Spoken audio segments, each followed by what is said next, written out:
Got no time to waste, yeah.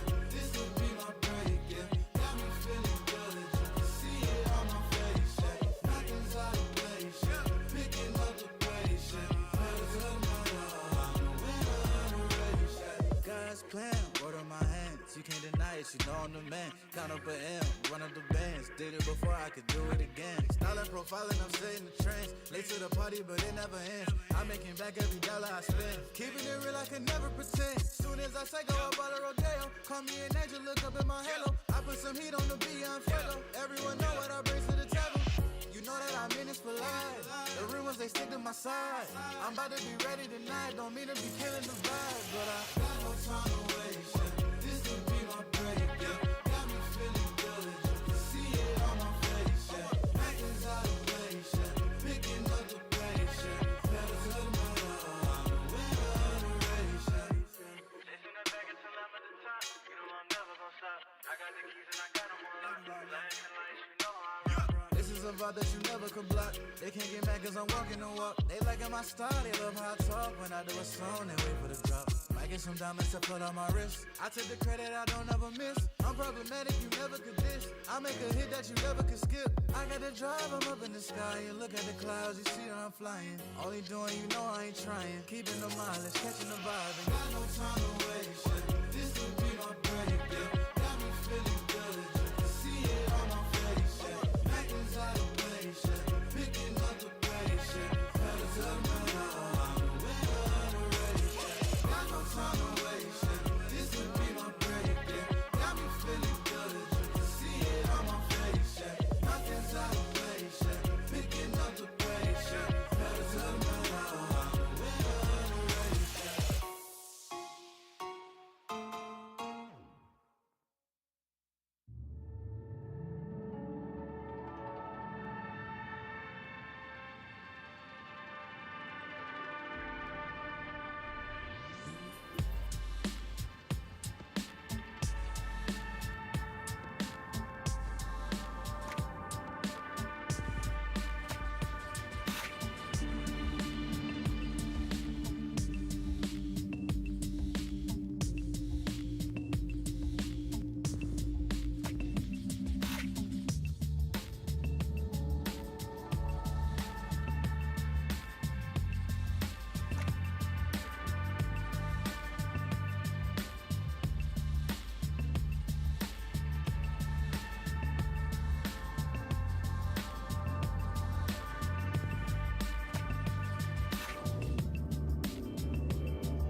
It's meant to last. Come live with us down here in the underpass.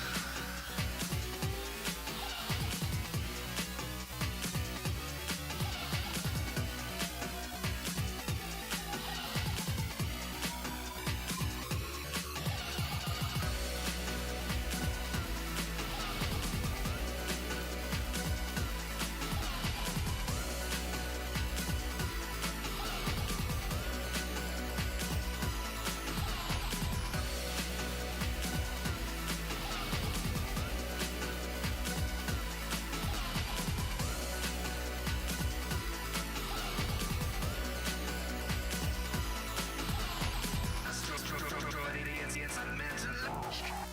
Come live with us down here.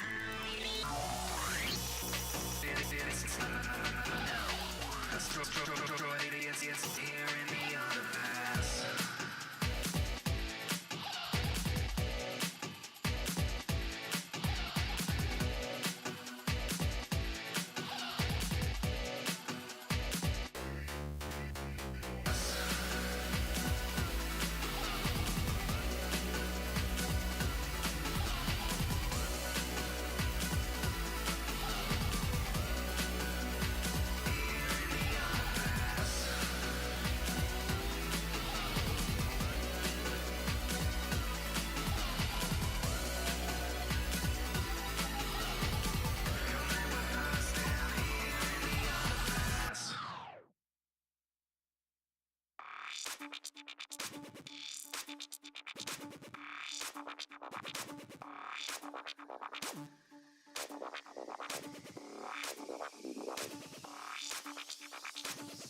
I'ma keep it real with you.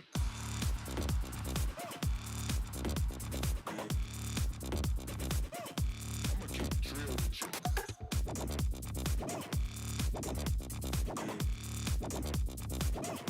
you. I'ma keep it real with you. I'ma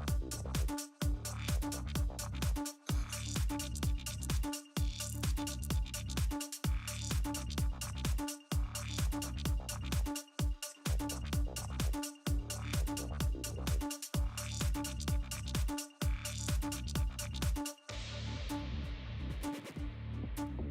it real with you. I'ma keep it real with you. I'ma keep it real with you. I'ma keep it real with you.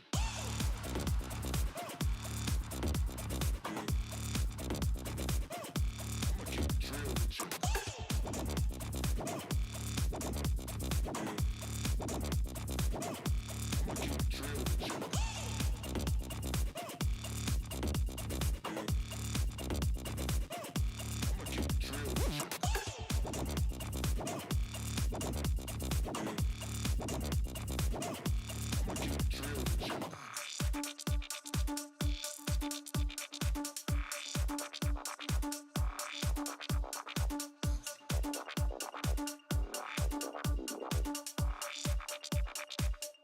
I'ma keep it real with you. I'ma keep it real with you.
Welcome to Brawlhalla.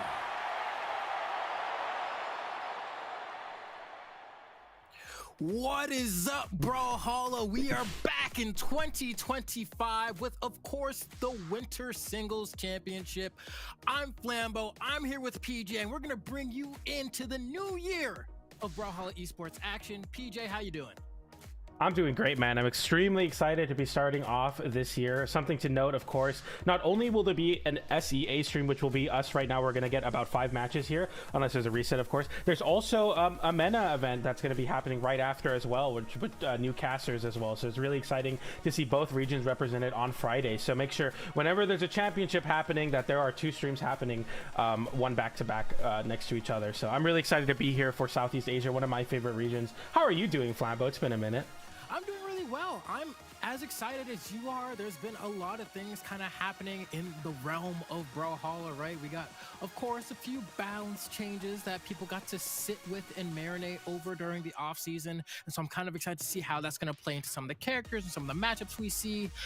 Me personally, I saw that sword got buffed and I was like, yo, for real? And so I'm expecting maybe a decent chunk of that, but you know, we'll find out in due time. Yeah, for sure. I mean, I think we're going to see a lot of what we saw last year, but of course with Sword getting more recent buffs, it's going to be really interesting to see. You know, I expect to see a lot of gauntlets, for example, weapons that are something that you can definitely rely on no matter what state of the meta is. We're going to be seeing a lot of those legends. So not to spoil it, but I'm seeing a Michelangelo and I'm seeing a Chun-Li. So we're already starting off with 2 very strong meta picks here in Val and Wushang to start us.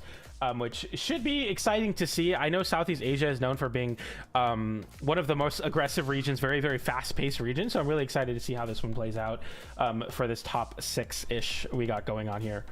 Yeah, no, this should be a real good one. Of course, we are hopping into the winners finals of things for those of you who may just be tuning in because we did just start up. And so it's going to be Tax Evasion and Keith the Poo Poo going at it to see who can have a spot in the grand finals. And it looks like we are starting to hop into game number 1. And this should be good, man. We haven't gotten to see this in a big minute. Yeah, exactly. And we're seeing Tax Evasion on Team Sweet. Shout out to the Team Sweeters out there getting into game 1 here. I'm really excited to see how this one plays out. Both of these legends are my mains, and we're going to see a gauntlet mirror to start us off probably here with both of them picking over to the gauntlets. Starting us off, no soft platforms to assist, and already starting off pretty aggressively. Tax Evasion sidelight into down air. Start us off great here. Okay, and of course, a good Gauntlet Ditto to start things off. A lot of pummeling happening here in the vein of neutral lights and down airs, but not quite a lead on either side here. Tax Evasion trailing behind by just a little bit, but no one clearly having an edge over the other. Yeah, exactly. And this is just the nature of gauntlet matchups. It's like who's really going to be going for those reads. First, Tax Evasion opting to go for that insig, gets caught out with a weapon toss. Keith with a side sig. You got to be ready for that Val side sig. Is that that's the first one of 2025 on stream here, and starting us off right. I know it's early for me, but not so much for Southeast Asia. You got to be awake for those. Yeah, I mean, first side sig of the year that we've seen on stream, and there will be plenty more, right? I mean, it's just so good. Beautiful end sig coming out from Tax Evasion here on the Wushang. Not gonna quite be enough to KO though, but Wushang also one of those legends who did get a couple of changes in the last balance patch as well, kind of bring him in line a little bit, because you know he's just always been really good and still in that spot as we see the D-Light recovery unarmed from Tax Evasion, bringing stock count back to even. Yeah, I really like seeing Tax Evasion close out that stock early there, not allowing Keith to get too much extra credit on the sword. Another side sig connects, stuck in a really bad spot is Tax Evasion, going for another side sig there. Keith wanting to end the stock there, getting a side air from the wall, the down air to call out the dash jump back in the center stage. Keith playing really preventative right now on the sword, even with taking so much space, also covering where Tax Evasion wants to move to close in that space. And getting a little bit of a whip punish of his own. Downlight into sidelight for some nice damage with Keith fighting back. Downlight into side air, closes out that stock. And Keith looks flawless right now on the sword. Yeah, just swinging that nunchuck furiously around Tax Evasion, not seemingly having much of an answer here. The sword's kind of becoming a bit too much to deal with here. Back when they were having the Gauntlet Ditto, things did seem more in the favor, or at least even, more close to even, but now that Keith is on the sword, things have taken a turn for the worse for Tax Evasion. Yeah, I want to see more of the spear here, maybe from Tax Evasion, who has to make a stock comeback here and take less damage. I want something with a little bit more range, but right now fighting with the gauntlets in hand. Another down air from Keith, getting so many down airs on these dodge ins. The sidelight changes, making it that much more potent to go for in neutral, and getting more down airs for Keith, getting so much mileage off of that move. And Tax Evasion realizing that, trying to stay above Keith, but Keith is really good at using that recovery to position himself and line up more of those down airs. But picking up some gauntlets now. Tax Evasion sends Keith off stage, and not a great spot to be in on the wall versus gauntlets. Double exclamation point, finds his way back to the stage, but a recovery closes out that stock, and about 100 damage on Tax Evasion here, so it's not completely over. But Keith, if he can pick up a sword, he's been real good at closing out these stocks. Okay, let's see. Waiting for that spawn here. Tax Evasion trying to get the star. There it is. Keith, once again with the sword in hand, going to be looking for a little bit of damage. The D-Light Sayer is definitely going to help. Another Sayer in the corner could be disastrous. These nairs are hurting as well. D-Light recovery on the table to secure the knockout. And it's going to be the Sayer instead. Gets the KO off of the side blast zone. And it's going to be Keith the Poo-Poo winning game 1 of Winners Finals. Yeah, I mean, all things considered, it just looked like all Keith when Keith was able to pick up that sword. Like, it just looked like the dominant weapon that we all expected coming into this new meta, with the sword being the best weapon. I think right now, you're seeing a lot of just control with it. The side lights, because of the way it's changed, makes it so much more scary, and you're seeing a lot more panic dodges. Keith already adapting to it, going for a lot of those dashes forward, chase dodges forward, and then going for down airs to call out dodges. So all in all, you're seeing already the sword being very, very dominant. A really hard time for Tax Evasion to get going on the gauntlets versus it. 3, 2, Looks like they're still going to go ahead and just run it back to Small World's End, right? We're not going to have a change of scenery. Instead, the answer is going to be simply to play better and stronger. And we'll see if that's going to be enough. I mean, Tax Evasion was able to bring it down to a final stock situation. Yeah, it was definitely something where Tax Evasion was kind of on the back foot, but never really out of the game. You can definitely see like one gauntlet string could have changed the entire course of that last game easily. But Keith right now is like, I'm not really interested in getting too aggressive on the gauntlets, realizing a weapon spawns right there, can definitely switch over the sword, but wants to get that early damage going on the gauntlets. And right now it's working out pretty even, like you were talking about earlier. Classic Wushang Enlight into the dash forward, down sick to cover the cross up there. Let's see, goes for the dash side air. It's not going to work. There we go. Tax Evasion gets in there, but not able to get much conversion. Manages to snag. Keith has that jump, but Keith just wakes up with the Enlight, right? They're doing a good job of just responding. Nice coverage. With these wake ups and some of these hits, and it's doing the difference. But a sidelight recovery is going to be enough. Tax Evasion does have the lead here. Little taunt for good measure. Kind of juice yourself up, give yourself a bit more of that momentum. Yeah, you definitely want to run away with it, because Keith is cycling over to the nunchucks on the sword now, down air. Once again, calling out Tax Evasion's jump, a classic Enlight into the down sig once again. But Keith fighting back, sider, disarms Tax Evasion, downlight into recovery, not enough to KO, but now a weapon starve angle for Keith, who has Tax Evasion in a terrible spot. GC downlight has a mix-up there. You see the dodge getting spent early from Tax. Keith able to punish it perfectly, and the sword looks flawless once again. Tax Evasion, a lot of problems versus the sword right now. We'll see what the answer is going to be here. I mean, Keith looking so good. Once again, getting these D-lights and converting. Gets the Enlight there as well. Doing a great job of fighting out the corner. Tax Evasion trying to mix up with this movement. Dashing in, dash landing backwards. Trying to see if he can cross Keith up. But Keith has no fear. You can see that in that neutral sig he just went for. Didn't connect, but he's showing that he's confident. Yeah, it's a lot of like very strong movement options from Keith that is making it so hard for Tax Evasion to really get in a good spot. And like sends off stage, going for the side sig there, reading a low recovery, but even so, Tax Evasion giving so much respect to the side sig gives Keith the opportunity to get back on stage in a dominant position. Tax now having to land versus sword, and landing right into that downlight sider, gets disarmed. A bad spot to be in. Downlight to try to get through, does get through, picks up a spear here, but the spear hasn't found as much output as I want to see. Hopefully we can find it here. Sider disarms Keith, but he picks up another sword, and it's back to troubled waters for Tax Evasion. Yeah, you can see, I mean, Tax Evasion throwing out sigs. There we go. I was wondering when we were going to see that side sig there. Such a potent KO tool on Wushang that really rounds out the spear kit, right? You have that grounded KO option, but it doesn't matter. Keith comes back with invulnerability, grabs a pair of gauntlets, immediately jumps on top of Tax Evasion, and goes for that gauntlet recovery to secure the knockout. So once again, final stock scenario. Keith with the sword in hand. He's been winning in this position every time thus far. Can Tax Evasion bring things back?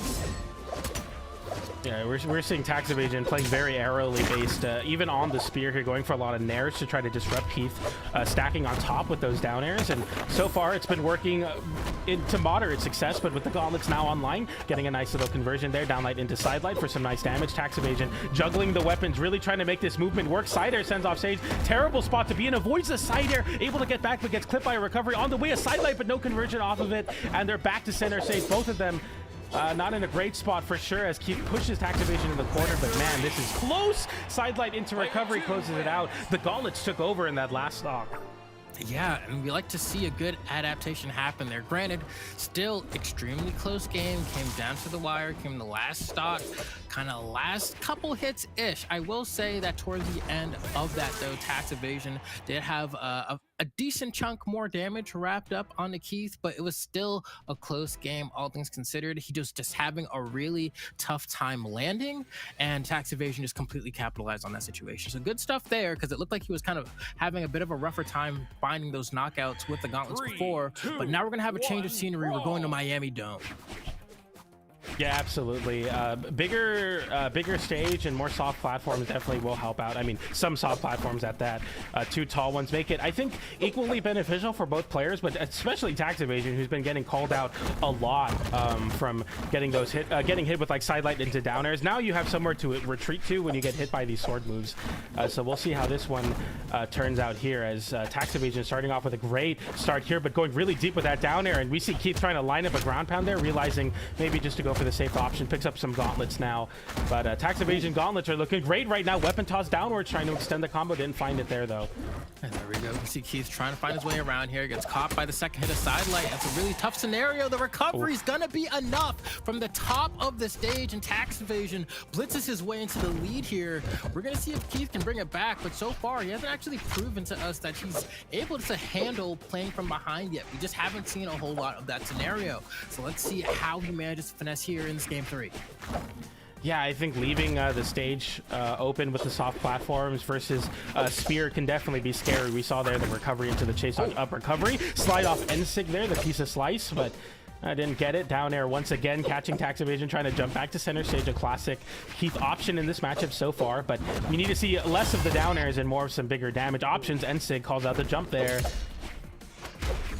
Hey Keith, what are you gonna be able to do here? Needs to get this stock now before he gets lapped. Already in the orange on his second stock. Tax Evasion doing such a good job of adding up all this extra damage. There's a hit for Keith, and that could have been a bigger punish. He goes for the sidelight. Had that been a D-light, that probably would have been the stock, but now Keith has to find another opening. Absolutely, recovery sends high there, and Keith kind of holding this ground, realizing that Tax Evasion is not really going to be looking to approach too much. As I say that, going for a sidelight, gets punished with a side air immediately. I wonder if I'm going to cast a Curse Tax here. Okay, able to get back.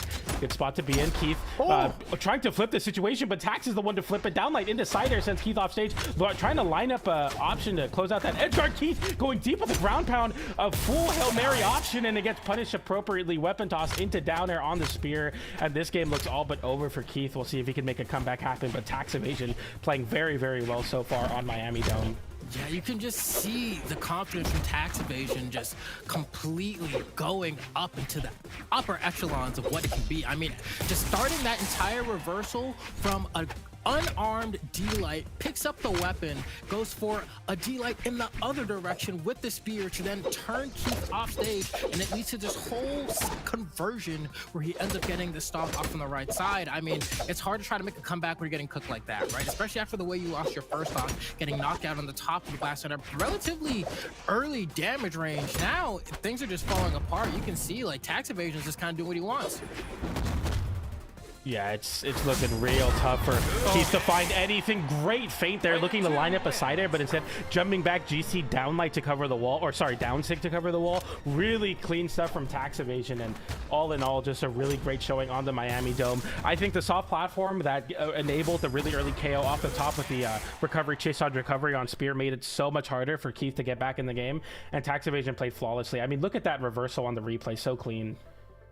Yeah, no, that was insane. That was dope, right? And I love conversions like that in particular because they start off with like situational awareness. That's not just something you can do all the time. The weapon has to spawn right there in that particular spot of the stage, and you have to think, how can I cook with this? And he just absolutely made a meal. That was great. Yeah, that second stock reversal, or was it the first stock reversal where he went for the GC downlight off stage to flip it, picks up a spear, downlight cider to close out the stock. It's just so clean from tax evasion, and that's more of what I want to see on the spear.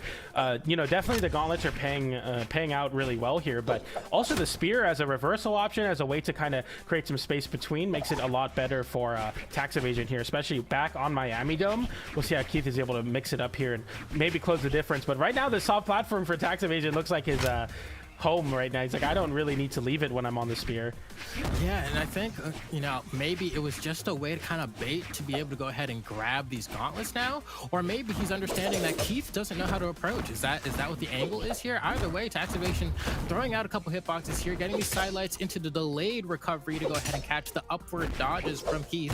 Keith, though, trying to answer back here, playing a little bit of parry, but looks like Keith gets the upper end here. And are we going to side sig? No, he's going to threaten it, and then tax evasion's going to call him out on that bluff and just goes right onto the stage and hits him. Oh, Nice. what a ground pound. Easy tap in for tax evasion there. He's able to just find that ground pound on the dodge. I feel like every gauntlet player has felt that ground pound in their soul. They realize that's a lost stock for Keith. Yeah, Keith's kind of crumbling a little bit here, right? I mean, tax evasion seemingly so confident now. Keith looked so good in that first game and even that second game up until the last stock. But now, look at these conversions from tax evasion. Keith, so easy to read for him. I mean, even fighting unarmed, realizing like I have such a great lead, I can risk going off stage for maybe a cheesy KO. If not, I'm able to really be strong here. Going for the slide off side sig to call out Keith crossing up. Didn't find it, but you have so much of a lead here. You're willing to make these bigger risks because you just have so much control over this match. Weapon toss into the unarmed recovery. Tax evasion playing so clean right now. Another recovery sends Keith disarmed and above the stage. I don't even know how you get back in this one. This is just complete dominance from tax evasion right now. Okay, is finally going to lose that first stock. But tax evasion kind of playing with his food toward the end of that. I mean, at this point, just needs a D-light recovery. Even a straw unarmed recovery, I'm sure will do it. Go for a ground pound here. That'll KO, and that's exactly what we're going to see. Looks like Keith just wasn't keeping his eyes open for that option. And so that's going to go ahead and give tax evasion another lead yet again. It's so funny, like the classic, like once spear players realize they can jump ground pound in center stage and find KOs, it's over for everybody, and tax evasion just unlocked that in this matchup. So now Keith having to worry about one more thing versus the spear, especially on a stage like this with these soft platforms. And Keith realizing like, yeah, the soft platforms will help me here, but I can't really get any initiative off of it. So he's kind of jumping on it and then dropping through, trying to bait tax evasion to shark underneath it. It's been working to moderate success in this stock. You like to see little adaptations like that. I mean, if you leave the stage open after you just lost on it, you hope to see some of those changes here. Okay, let's see. Yeah, no, I have to agree, man. I mean, at this point, you know, you're one stock away from having a spot in the grand finals. Keith the poo-poo trying to change it. He gets the recovery there, but he did get the touch regardless. And so now that means tax is gonna be back, and he's looking to tax even more here. Oh, hard bait him, I guess. I was like, man, he's gonna go for the ground pound there, but instead he goes for the down air, a little bit of a safer option. Sidelight into end sig, doesn't find the connection. That sig was nerfed, if I'm not mistaken, and that's the side sig GC to close it out there for tax evasion. Really clean game number 3 and 4. I mean, he just took over the games. Yeah, no, I mean, you got to give it up, right? Like tax evasion had me a little bit scared when we saw games 1 and even good chunk of game 2, and then completely just said, you know what? Yeah, I think it's time for me to lock in. And so that's exactly what we saw here. I mean, look at these edge guards, right? Manages to get that pogo, sends him off stage here as well, gets that ground pound, taps it in, as you like to say. And Keith just did not have any answers, but he'll have another shot, right? Because that was the winner's finals. So he's going to be sitting down in the loser's finals to see who's going to be the competitor that he has to go up against before he can have potentially a chance at tax evasion yet again. Yeah, exactly. And that will be our only match in the winner's side, as that was winner's finals. And we're going to be moving over to the elimination side of the bracket. We got Puzzles versus Sire to start us off here. This isn't a top 4 spot. This is to make it into top 4. So we are still in elimination side quarterfinals. Puzzles and Sire are two names that I haven't seen in a minute. I know that a lot of Southeast Asia is very top heavy, but we have Puzzles coming in PR number 10 of Southeast Asia versus Sire PR number 17. Funny enough, Sire actually got first place at SEA Showdown Mark 10. Shout out to NSIG for running those tournaments in December, so last year. And getting 7th is the last event that Puzzles placed in at Mark 9 of SEA Showdown. So 2 matchups. I don't think they've played each other much. The only time Sire's played Puzzles, Sire won 1-0 in a 2-0. So okay. 2 players that are lower on the PR, but still pretty strong players in Southeast Asia. Yeah, no, Sire, at this point, been around for like a minute, right? But it feels like, especially I feel like did a really strong job in 2s, especially kind of throughout the years here, but trying to really kind of get up to a more consistent placing, I think, in the singles realm. And of course, both of these players, Puzzles and Sire, are playing for their shot against Spinks, who is waiting in the losers semifinals, who had ended up beating Le Plum and also Say Jaru to get there. And so they got a little bit of a run to make here, but we'll see just how this goes. It looks like Puzzles, of course, representing SIB. Shout out to SIB, of course, community organization holding it down. And so it should be a good one. I'm not really sure what to expect, truth be told, as far as like what this matchup will look like. As you said before, they haven't really played much in the past, but you did say Sire won the last time. But that's only a drop in the bucket in terms of statistics go. How much can you really say off of one encounter? Yeah, exactly. And not only just one encounter, but it was also a best of 3. But Sire is somebody who is pretty volatile in terms of the placements, but at a lot of these SEA showdowns showing out. So I kind of want to see if you're able to get that experience you're getting from all of these community tier 1s and put it into the championship here versus Puzzles.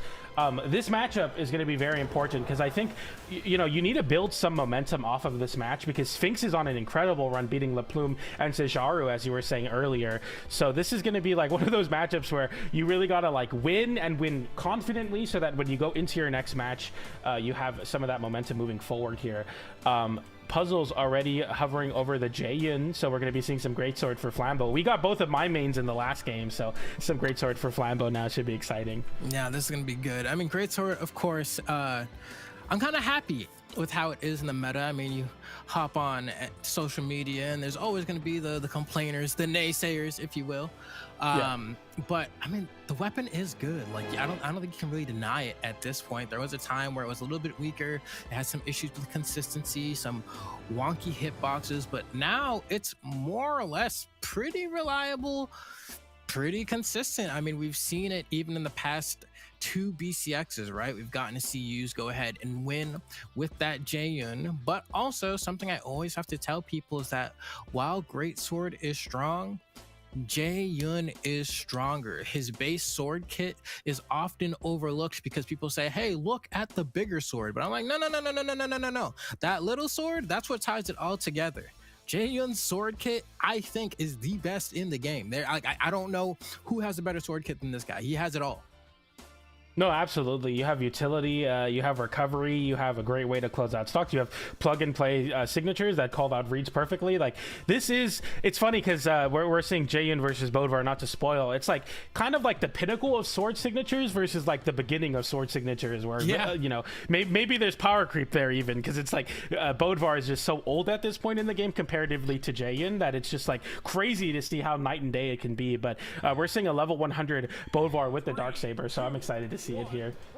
And it's funny too because despite the fact that Bodvar is one of the earliest legends, right, the poster child of Brawlhalla, still has some of the best signatures in the game. That down sig on sword, insane, right? Jae Yun doesn't have that, you know, and then you even get started with these hammer signatures, right? Like this dude still clears, he's still making his ways into top 8s decently, consistently. Took a bit of a back seat because hammer wasn't so much in the meta, but now I think he's on his way back.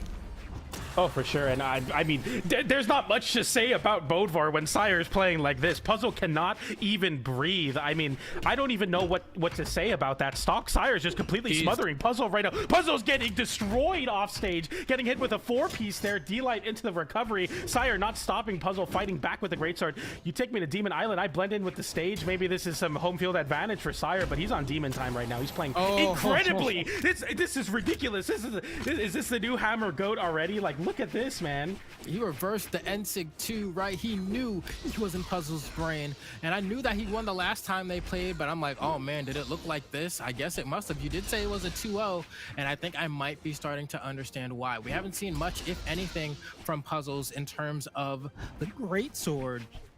And so I don't really know. I don't really know what he has here. Wow, that weapon toss is stuff that neutral sig on the way back, and now Sire just kind of looking to tack on a little bit of extra damage here, but wow.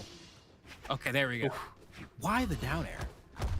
Anything but the down air. Okay, well, has to do more work to get the stock there, but if you just did side air or recovery, that probably the stock there, but we'll take it. Yeah, he wanted to tap it in, you know, he wanted to get the GC downlight into this GC downlight into ground pound, the classic closeout, the first one of 2025 on stream. So shout outs to Puzzle for getting that one.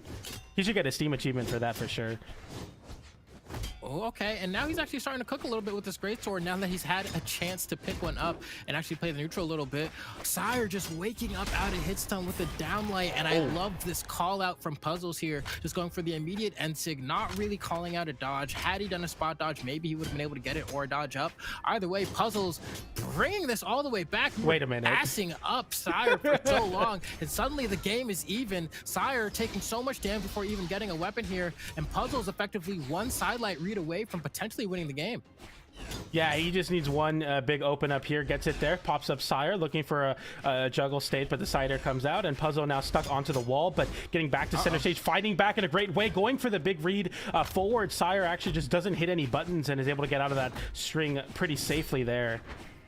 Oh, gravity cancel down light is gonna be able to do it, and you can get him here. He goes for the end light instead of the side light. If he went for the side light, Puzzles would have won the game there. There was no dodge on Sire. He had a guaranteed 5-piece string that would have gotten him the game. Instead, Sire, in a bit of a bout of desperation, manages to turn around and secure the knockout off of a whiffed punish from Puzzles. I don't even know what to say. That is just a crazy game number 1 on Demon Island. They Sire came out of the gates getting a clean 2 stocks there. Puzzle able to close that one out, and then essentially a 0 to KO on the second stock of Sire's, and then their Puzzle's just whiffing on the Greatsword, gets punished with the hammer down air, and man, that was just incredibly fast and a very big change of pace from the previous set, which was more methodical. 2 players that have a lot of experience versus each other. Now players that have only played once before, they're just pulling out all the punches. They're just going for it right now. And something that I was really glad that you pointed out was there were quite a few moments in that first game where Sire would get hit by 2 hits of the Greatsword and then not dodge out, right? And we saw Puzzles actually got a stock for that on that second stock. He just went for the NSIG because Sire hadn't done anything. And then the second time he went to punish him for it, his follow-up missed and Sire was just able to walk through. But if Puzzles has that recognized now, he might be able to get a whole lot of damage. But in just me explaining that, Sire once again starting off this match the same way he started off the previous match. It's like crazy how it happens like that, right? But is it the difference between sword versus Greatsword for Puzzles? Is this Puzzles sword not good enough here? But he keeps going for the ditto. Yeah, picks up another sword. At the end of the stock, he picked up a Greatsword, so cycling back to this one, winning the dodge joust there with the GC downlight. But Sire right now taking over with these side airs. A lot of damage there. Puzzles with an edgeguard opportunity. Sire with the weapon toss, tries to go for something fancy, but isn't even close enough to get to the wall. On Puzzles now with an opportunity to weapon starve Sire. We'll see how this one plays out. Okay, and a dodge down this time. Next time Puzzles gets a side light, he can go for an end light read if he wants to. We'll probably catch Sire, but Sire not giving him any chance. Oh, look at that conversion. Tries to get greedy there, but great recognition from Puzzles, realizing you can jump out of that conversion. Sometimes. That side sig. That side sig hits hard, man. That whenever I see Jayan hit a side sig, I'm like, dang, you should just get KO'd or so early. It looks so strong. Oh, no dodge off for the down air as well. And the stomp Sayer. Not gonna hit either. Oh, another side air. Surprised that one clipped, but it does find Puzzles back on the wall once again, going for the scoop on the down air with the double exclamation points. Avoids the end sig there and wins out on the GC trade with the downlight, and another down air closes out the stock for Sire, the same move that closed out game number 1. And another stock lead here, but Puzzle is definitely keeping this game a lot closer. That's gonna get punished. Delay recovery is gonna have enough juice on it. I didn't think it would, but it did. And now we have ourselves a tie battle. Puzzles on that great sword, recognizing just how explosive his punish game can be. Sire just mashing attacks out of hit stun, really dodging, but a nice trip there. What a crazy match of Hammer and Greatsword can be. Just these really crazy scrambles where there's so much dead zone there. Yeah, it can be really awkward too, right? Because Hammer has access to Endlight and Stomp, which can really just stuff Greatsword when it's dashing in for a conversion. But now Puzzles doesn't have a Greatsword. Dodges through, he's gonna pick up a sword here, and now he has to do it with the blade. Can he get a D-Light? He gets the Sayer, and he gets some on the dodge. It should be a ground pound here. No, another Sayer, that's gonna do it. Puzzles manages to sneak game number 2. Great job capitalizing on an edge guard there. The only reason he was able to get that was because he was able to just very narrowly sneak in a side air on Sire trying to dodge into the stage, and that pretty much made this edge guard guaranteed. Yeah, it's one of those things where like Sire in a spot there tries to go for the fastest option to get back to the wall, but because of that he doesn't vary the drift at all, doesn't vary the angle back to the stage, and they're just barely getting clipped by the side air. That's a really big moment for sword players. Like, you have to capitalize on those high dodges where you're able to just get the lowest possible side air to clip and send off stage, and Puzzles capitalizes on it. This is a very fast matchup between these two players. They are really just going all out here on Demon Island. It's crazy. Yeah, because these are two players that aren't afraid to miss, right? And that's a bit rare in Brawlhalla. A lot of time, you know, some of the more popular playstyles in Brawlhalla can be kind of just biding your time, waiting for your opponent to whiff, and then, you know, going and parrying them and punishing them for it. This time around, though, no. They're willing to swing, and if they miss, they miss. They don't really care. I mean, just look at the sheer amount of attacks they're having in this sword mirror right here as Sire gets so much damage. I like the side air as well. The weapon toss forces out the dodge and gives him the guaranteed side sig with the hammer. The only way Puzzles doesn't get hit there is if he picks a different direction to dodge in, but Sire had him red for filth. Man, that was a ridiculous side sig. That looked incredible. I mean, talking about Jay and Greatsword side sig, that Bodvar side sig is like the grandfather of that one, just doing so much damage, getting so much knockback there. And Puzzles now with a slight deficit has to make this comeback happen on the Greatsword. He wins the dodging dance there with that side light, but no conversion into a finisher, but downlight into recovery surely will close it out on the sword. Yeah, now I'm getting to a point where, you know, if I'm Puzzles and I'm hitting Sire and he's around like the orange, I'm just gonna start doing the full string to the finisher, because he's not dodging really, right? It might just be worth it to take the gamble, because odds are you might just get a stock. Here we go, gets 3. Could have gotten a little bit more extra there, but very happy with the amount of damage that he got. Falling nairs from Sire, making it a little bit hard for Puzzles to get down, but he has made it to the turf. Oh, nice movement from Sire there, waiting out, realizing that the only thing that Puzzle can do there is either land on the ground, dodge into the ground, or swing. Sire dashes backwards and then comes in with a downlight to cover that panic option. Really smart from Sire. And Puzzles needs a D-Light recovery right now. Tries to get it there, just barely misses, gives a little bit of a shave. But here we go, the end light, no dodge on Sire here. He can be aggressive if he wants. I like the weapon throw, but couldn't quite line up the down air. And now the timer is back. Sire's back on stage. The second hit of the end light's gonna connect as well. Puzzle's just looking for anything to get this stock. I love this from Sire, stacking on top of Puzzles. Oh, the recovery doesn't connect. That's really unfortunate. And Sire runs away with the game. Side air, chase dodge forward. Side air to cover the high recovery.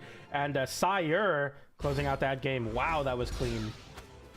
These matches are going so fast, right? And here we go with the replay yeah, it's crazy. on that weapon throw to the side tag. And you can see he goes for the D-Light recovery there. And just the final hit of the recovery not making way, not connecting. I don't think it would have KO'd there. His damage looked just a little bit too low for that to be the knockout. But it would have at least been the difference between him getting punished and losing the game for it. And so we'll see. I mean, these are lightning quick rounds here. Sire answering back with a fair amount of confidence. We're going to go ahead and hop into the next game this time around. And it looks like the scenery for this one is, drum roll.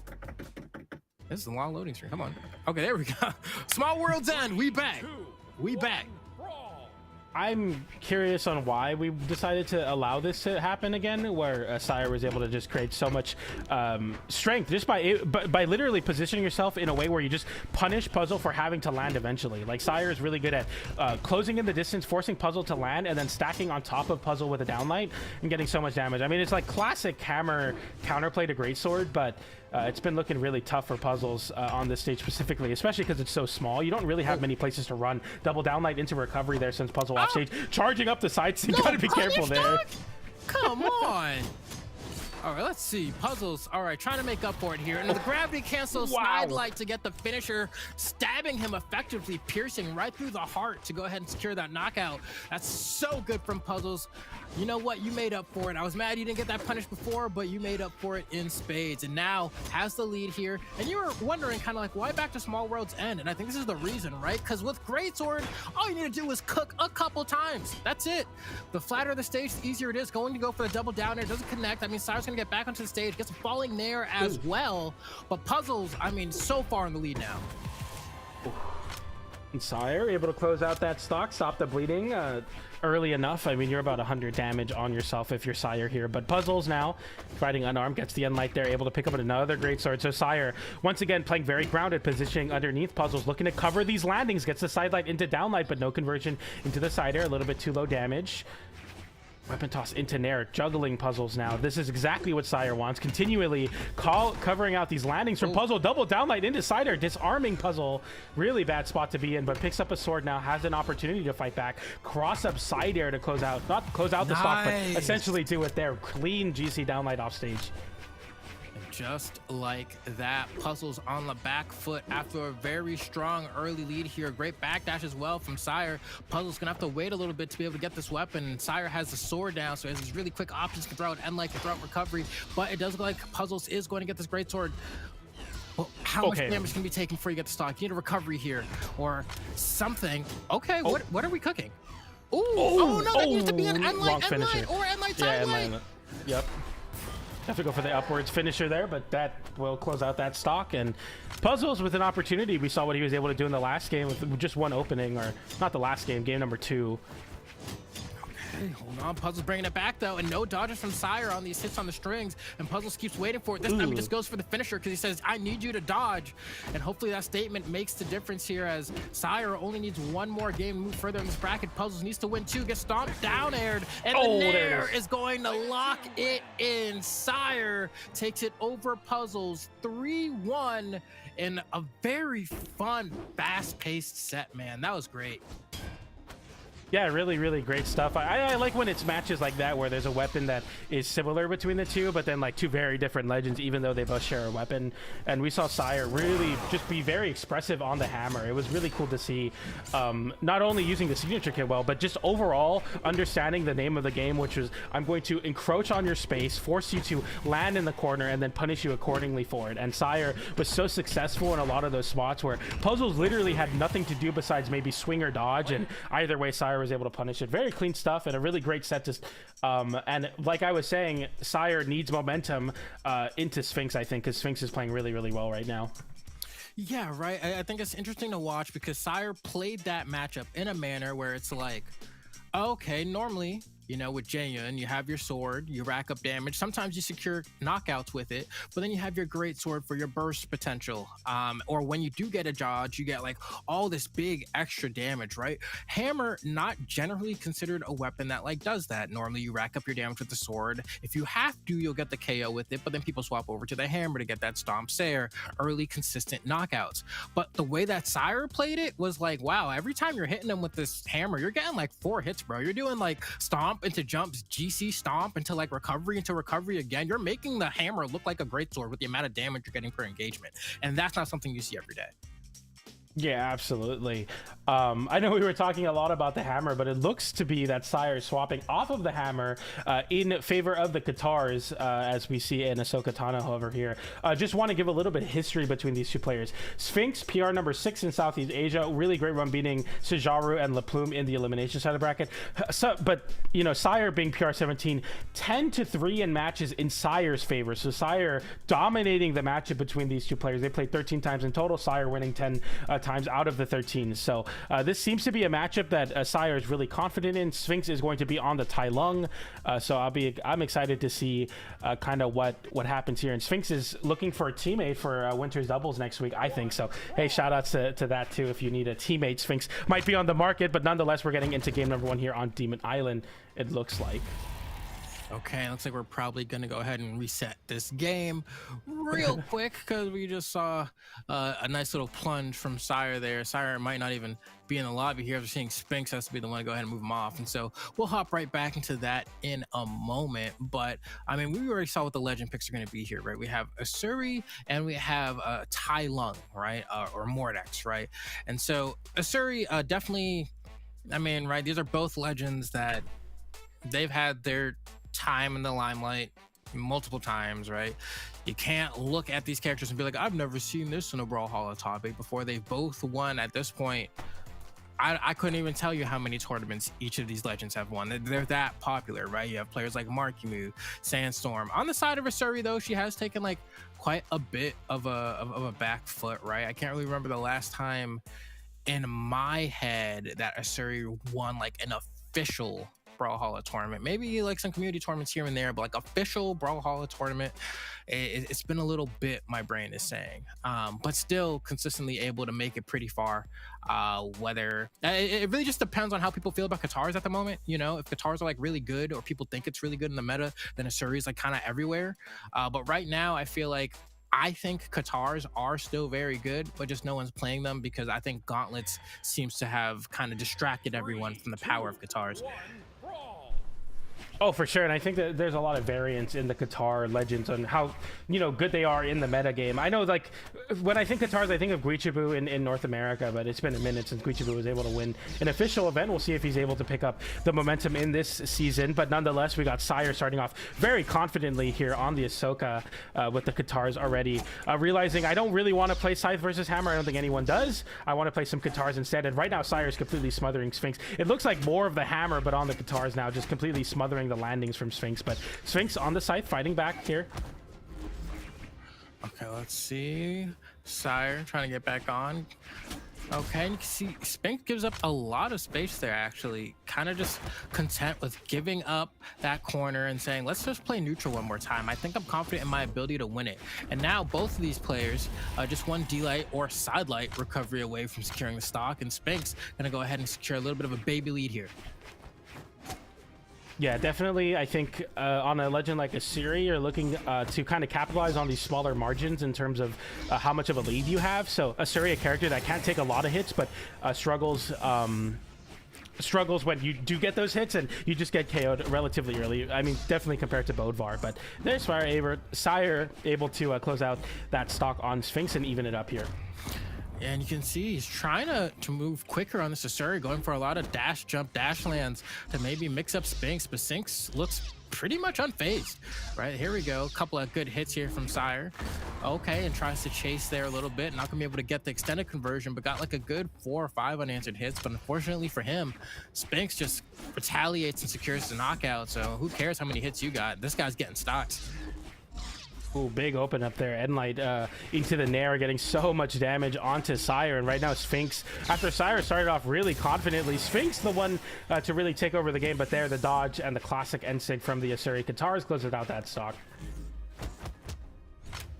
Okay, I like that turnaround Nair. Side air as well. Gonna go ahead and force Sire into the corner.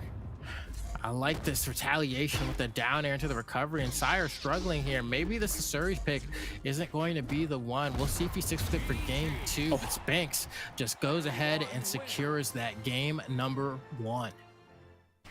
Yeah, that was a really tough spot to be in for Sire, who I think a lot of what we're seeing is Sire kind of going all in on these open ups. Sire will get an end light or a down light and say, you know what, now is my time. I'm going to go for recovery. I'm going to go for Nair. I'm going to go for these options to continue these juggles. But what's happening is versus Gauntlets, Gauntlets is able to reversal those situations extremely well. You're able to get back down onto the stage and just completely take over the ground game. And Sire, you know, playing very like all or nothing makes it so that Sphinx is able to just, you know, land back on the stage and then take control once again. You have no options. You just get hit by side light and then you lose your stock. So we'll see how Sire is able to adapt the gameplay. But I don't think we're going to see much adaptation in terms of that. I think Sire is a player that's really all or nothing, and I expect to see more of that for sure.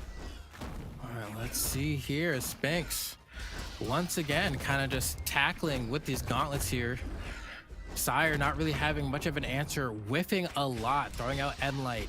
Sphinx doing a great job of jumping right over it. Almost gets caught by that ground pound there. That would have been huge for Sire. Sire gets a second chance and manages to secure it as well. You love to see the risk reward in a scenario like that, right? Whereas like I did just miss it, but from this position that I'm in, going for it again actually seems like the most optimal thing I can do, because if it hits though, then I'm gonna have a huge lead. Speaking of if it hits, another ground pound. They're just trading them.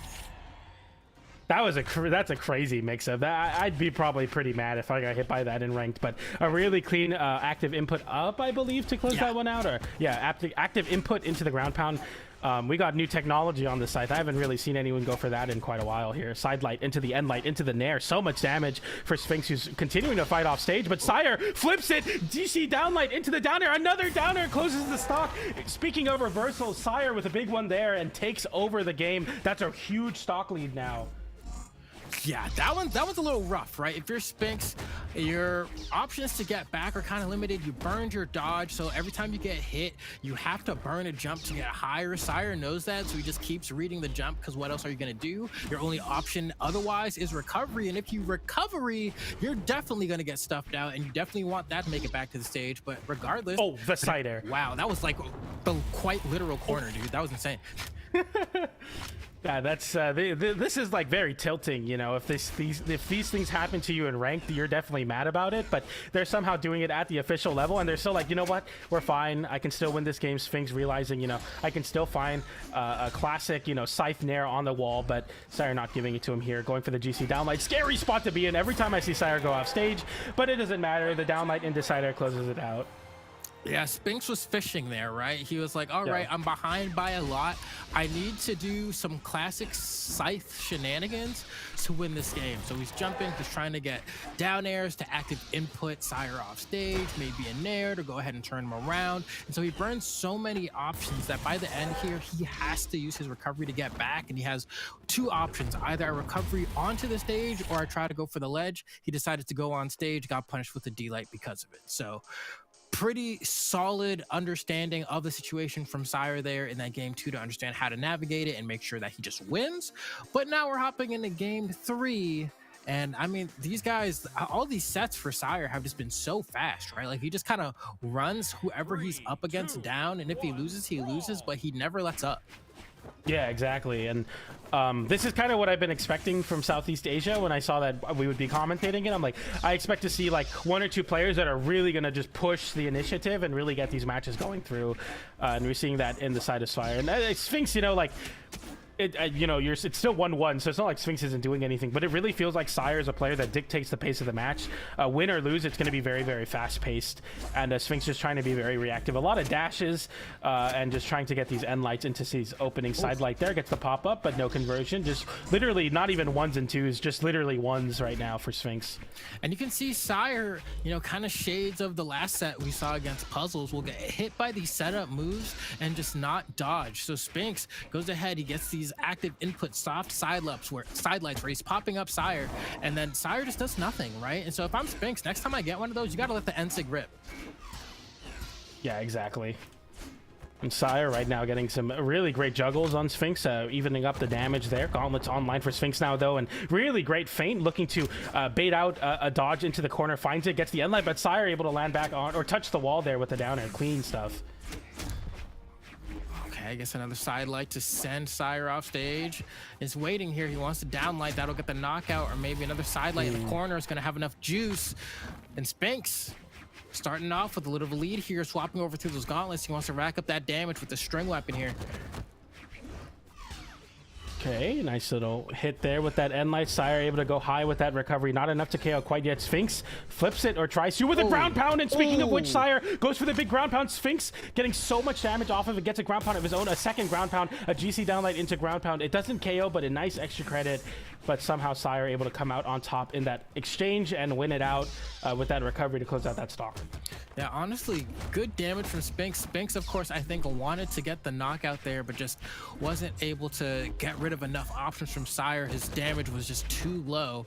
But despite that, I mean, Sphinx chasing, loved the patience on that side light, just follows the drift of Sire, and then once the dodge is over, hits recovery and just secures that knockout. Sphinx looking like he's going to be on the verge of potentially going up 2-1 in his head here if Sire can't make a comeback.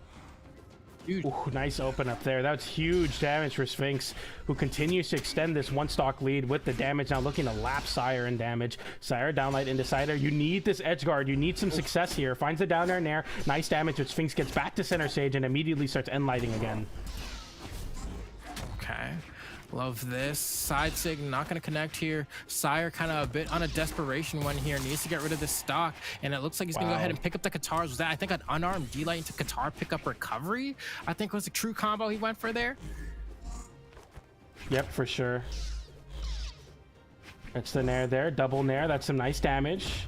Continuing the juggle here, but Sphinx able to get a side light there. Every time I see a side light come out or anything to pop up, it gets so scary for Sire, who can really not afford to get hit by anything anymore. Walk up end light there, trying to get some, a nice little open up on these Katars. A lot of footsies right now, though. None of them really wanting to pull the trigger on anything too crazy. Downlight into nair, gets the down air off stage. The side air, so Sphinx in a bad spot, but we go for ground pound. I think if it was a down air, the game would have been won for Sire, but instead Sphinx thanking his lucky stars and Sire dropping and fumbling. I think if turnaround down air, it's just KOs, but dang, such a close game. I'm not gonna lie, appalled. I was appalled. I mean, I get it though, right? Like, you see the dodge, you're like, oh, I can ground pound it. But I think Qatar players around the world have just kind of preached the gospel of how much they hate Qatar ground pound. They've had this feeling for, I feel like, at least half a decade, where like the move itself isn't the worst. You know, it's been kind of buffed over the years, but it's just in scenarios like that, it feels so punishing when you're not able to quite line up the hitbox in that way. And, you know, I was looking at in a Surrey, I was thinking, oh, am I about to see like a gravity cancel Ensig or something? But no, it was a ground pound and unfortunately just wasn't quite able to line it up on the X-axis. So a bit of a heartbreaker considering how beautiful that string was from Sire. But like, yet again, right? This is why like Sire is able to play the way Sire does. We'll just go for it. If it hits, it hits. If it doesn't, it doesn't. But like that level of explosiveness is what makes Sire such a scary competitor to go up against. Yeah, exactly. You have to kind of just play into the play style of like, I will give it my all, and if I lose, I lose. Like, I'll lose in my terms. And we saw that definitely was the case in that last game for Sire, as right now Sphinx has or relatively even in damage so far here. Down air sends off stage, going for the deep side air. Sphinx not giving it to Sire this time, and that ground pound flips the situation once again. And now Sire, I mean, the cracks starting to form in the armor, just showing like, okay, if I can avoid getting KO'd outright, I can definitely find these reversal situations, and Sphinx definitely playing into that on this Tai Lung. Yeah, I think Sire thought that the Qatar recovery is going to be able to hit Sphinx on the wall there, but just narrowly missed. But Sire, not too worried, I don't think. Just going to go ahead and shake that one off, swap over. What are we going to pick here, the Qatars? Yeah, I think so. Have been doing such a good job here, and they play well. We've seen already quite a few explosive strings off the dodge. And look at that, right? Doesn't even look for a dodge there. Just knows that Sphinx isn't going to press a defensive option. And that's the kind of convergence we like to see. Sire just having such an easy time just dashing in and getting these side lights and converting into that guaranteed D-light, and then playing the mix-up game. Absolutely. And light there for Sphinx and Sire high. Sire now choosing to like really act out of disadvantage as well, just trying to fight back. Big half or little half pipe there. Not too much damage though. Side light into the end light sends Sphinx high. Sphinx dodges upwards. Sire not ready to capitalize on it, but that down sig will find his connection, sending Sphinx in a really bad spot. Nice. Sire baiting the side air there. Sphinx dodges in, gets hit with a nair. Another side air, bounces off the stage this time, but that weapon toss will close that one out. extremely clean stock here. Sire's gonna go ahead and grab those guitars again, of course, because why wouldn't you after you saw the way he just cooked Spinks on that last stock?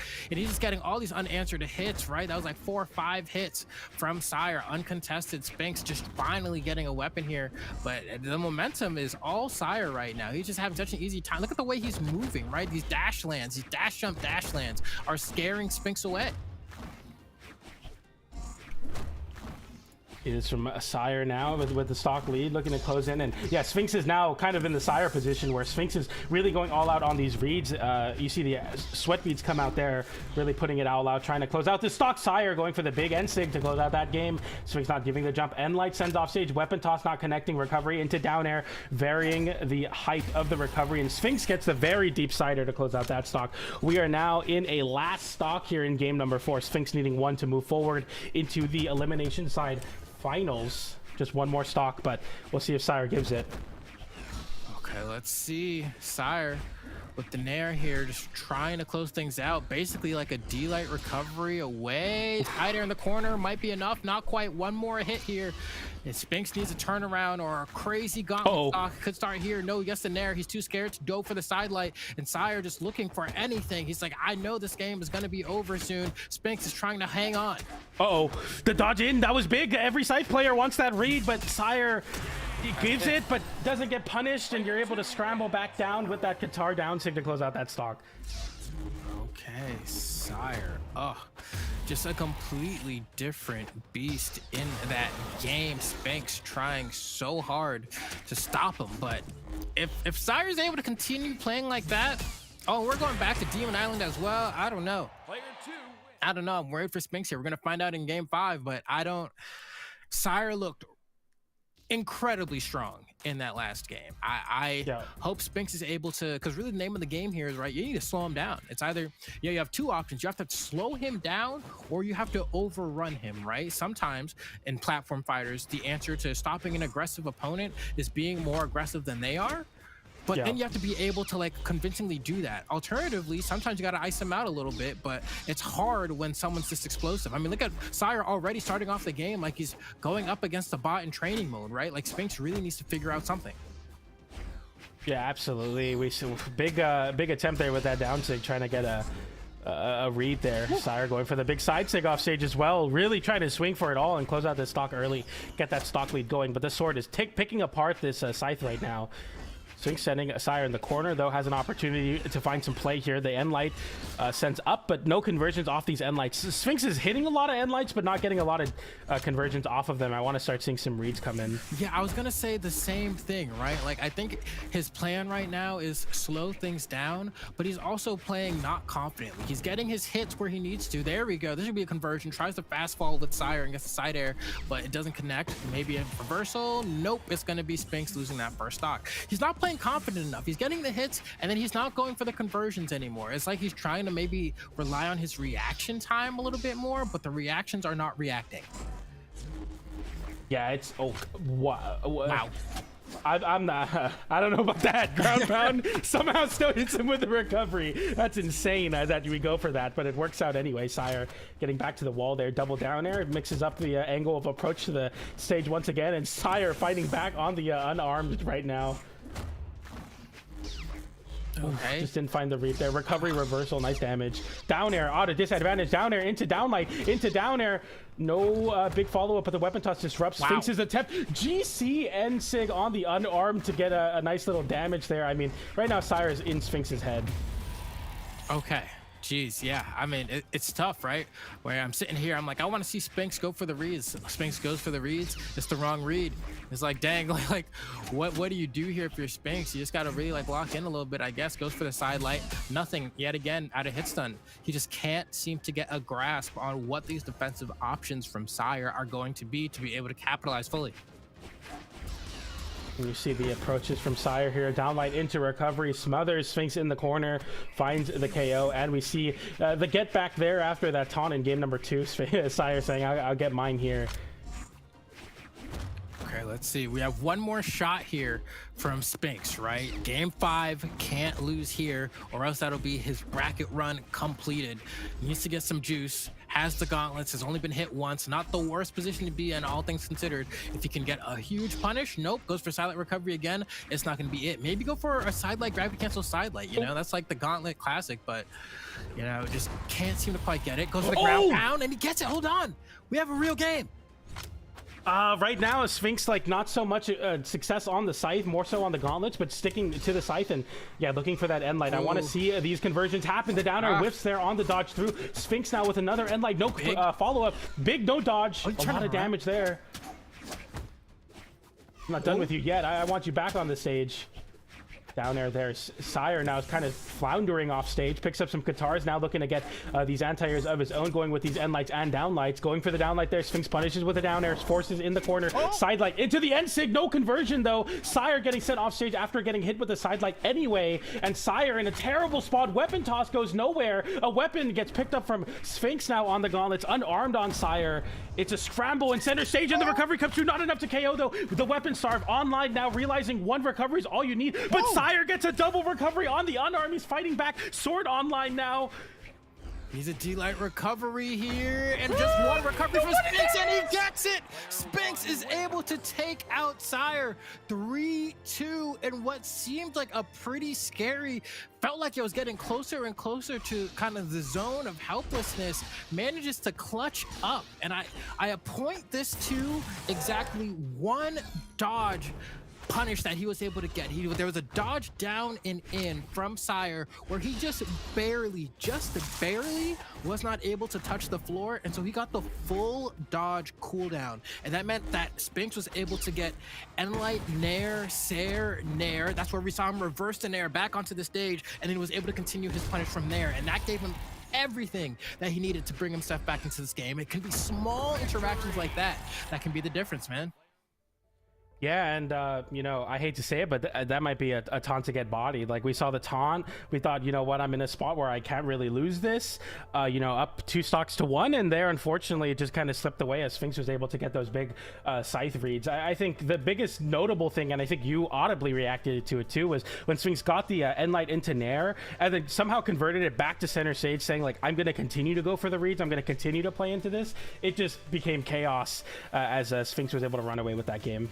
Yeah, no, that was sick. And now that means, right, I mean, Sire, honestly, I thought was playing so extraordinarily well. We saw some like really cool conversions. There was that ground pound we saw, and I think that was like either like game 2 or 3 that like ended up losing the game for Sire. But like, you know, I was really liking the gameplay that we saw. But now out of the tournament, we're gonna hop into the losers finals because Spinks is gonna have a shot at Keith the Poo Poo, who, I mean, I don't know. What do you think here, PJ? Because based off of what we saw in winners finals, Keith didn't exactly put up the strongest fight against tax evasion. It wasn't a 3-0. He was able to get a game, but I would argue it still looked pretty bad. Do you think Spinks has a better shot if he's able to get through Keith?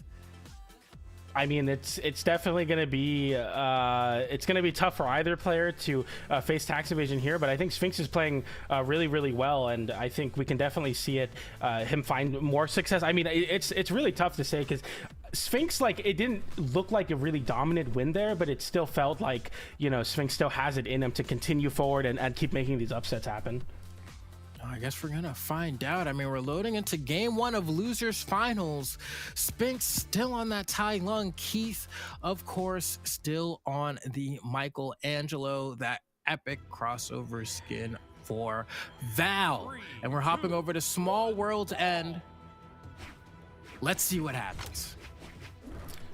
Yeah, and we're getting back to the Gauntlet Mirror here, and we saw Keith wasn't able to really find as much success in the Gauntlet Mirror versus tax evasion, but I think Keith is kind of like the upper echelon of play in Southeast Asia, so somebody that I definitely expect to win this one. But Sphinx is on a run of a lifetime right now, playing really well versus some really great competitors here in region. So well, we can definitely see Sphinx winning the Gauntlet War right now. GC side stick trying to get a read going early, and an immediate ground pound sends Keith in a really bad spot, able to touch the wall though, thankfully.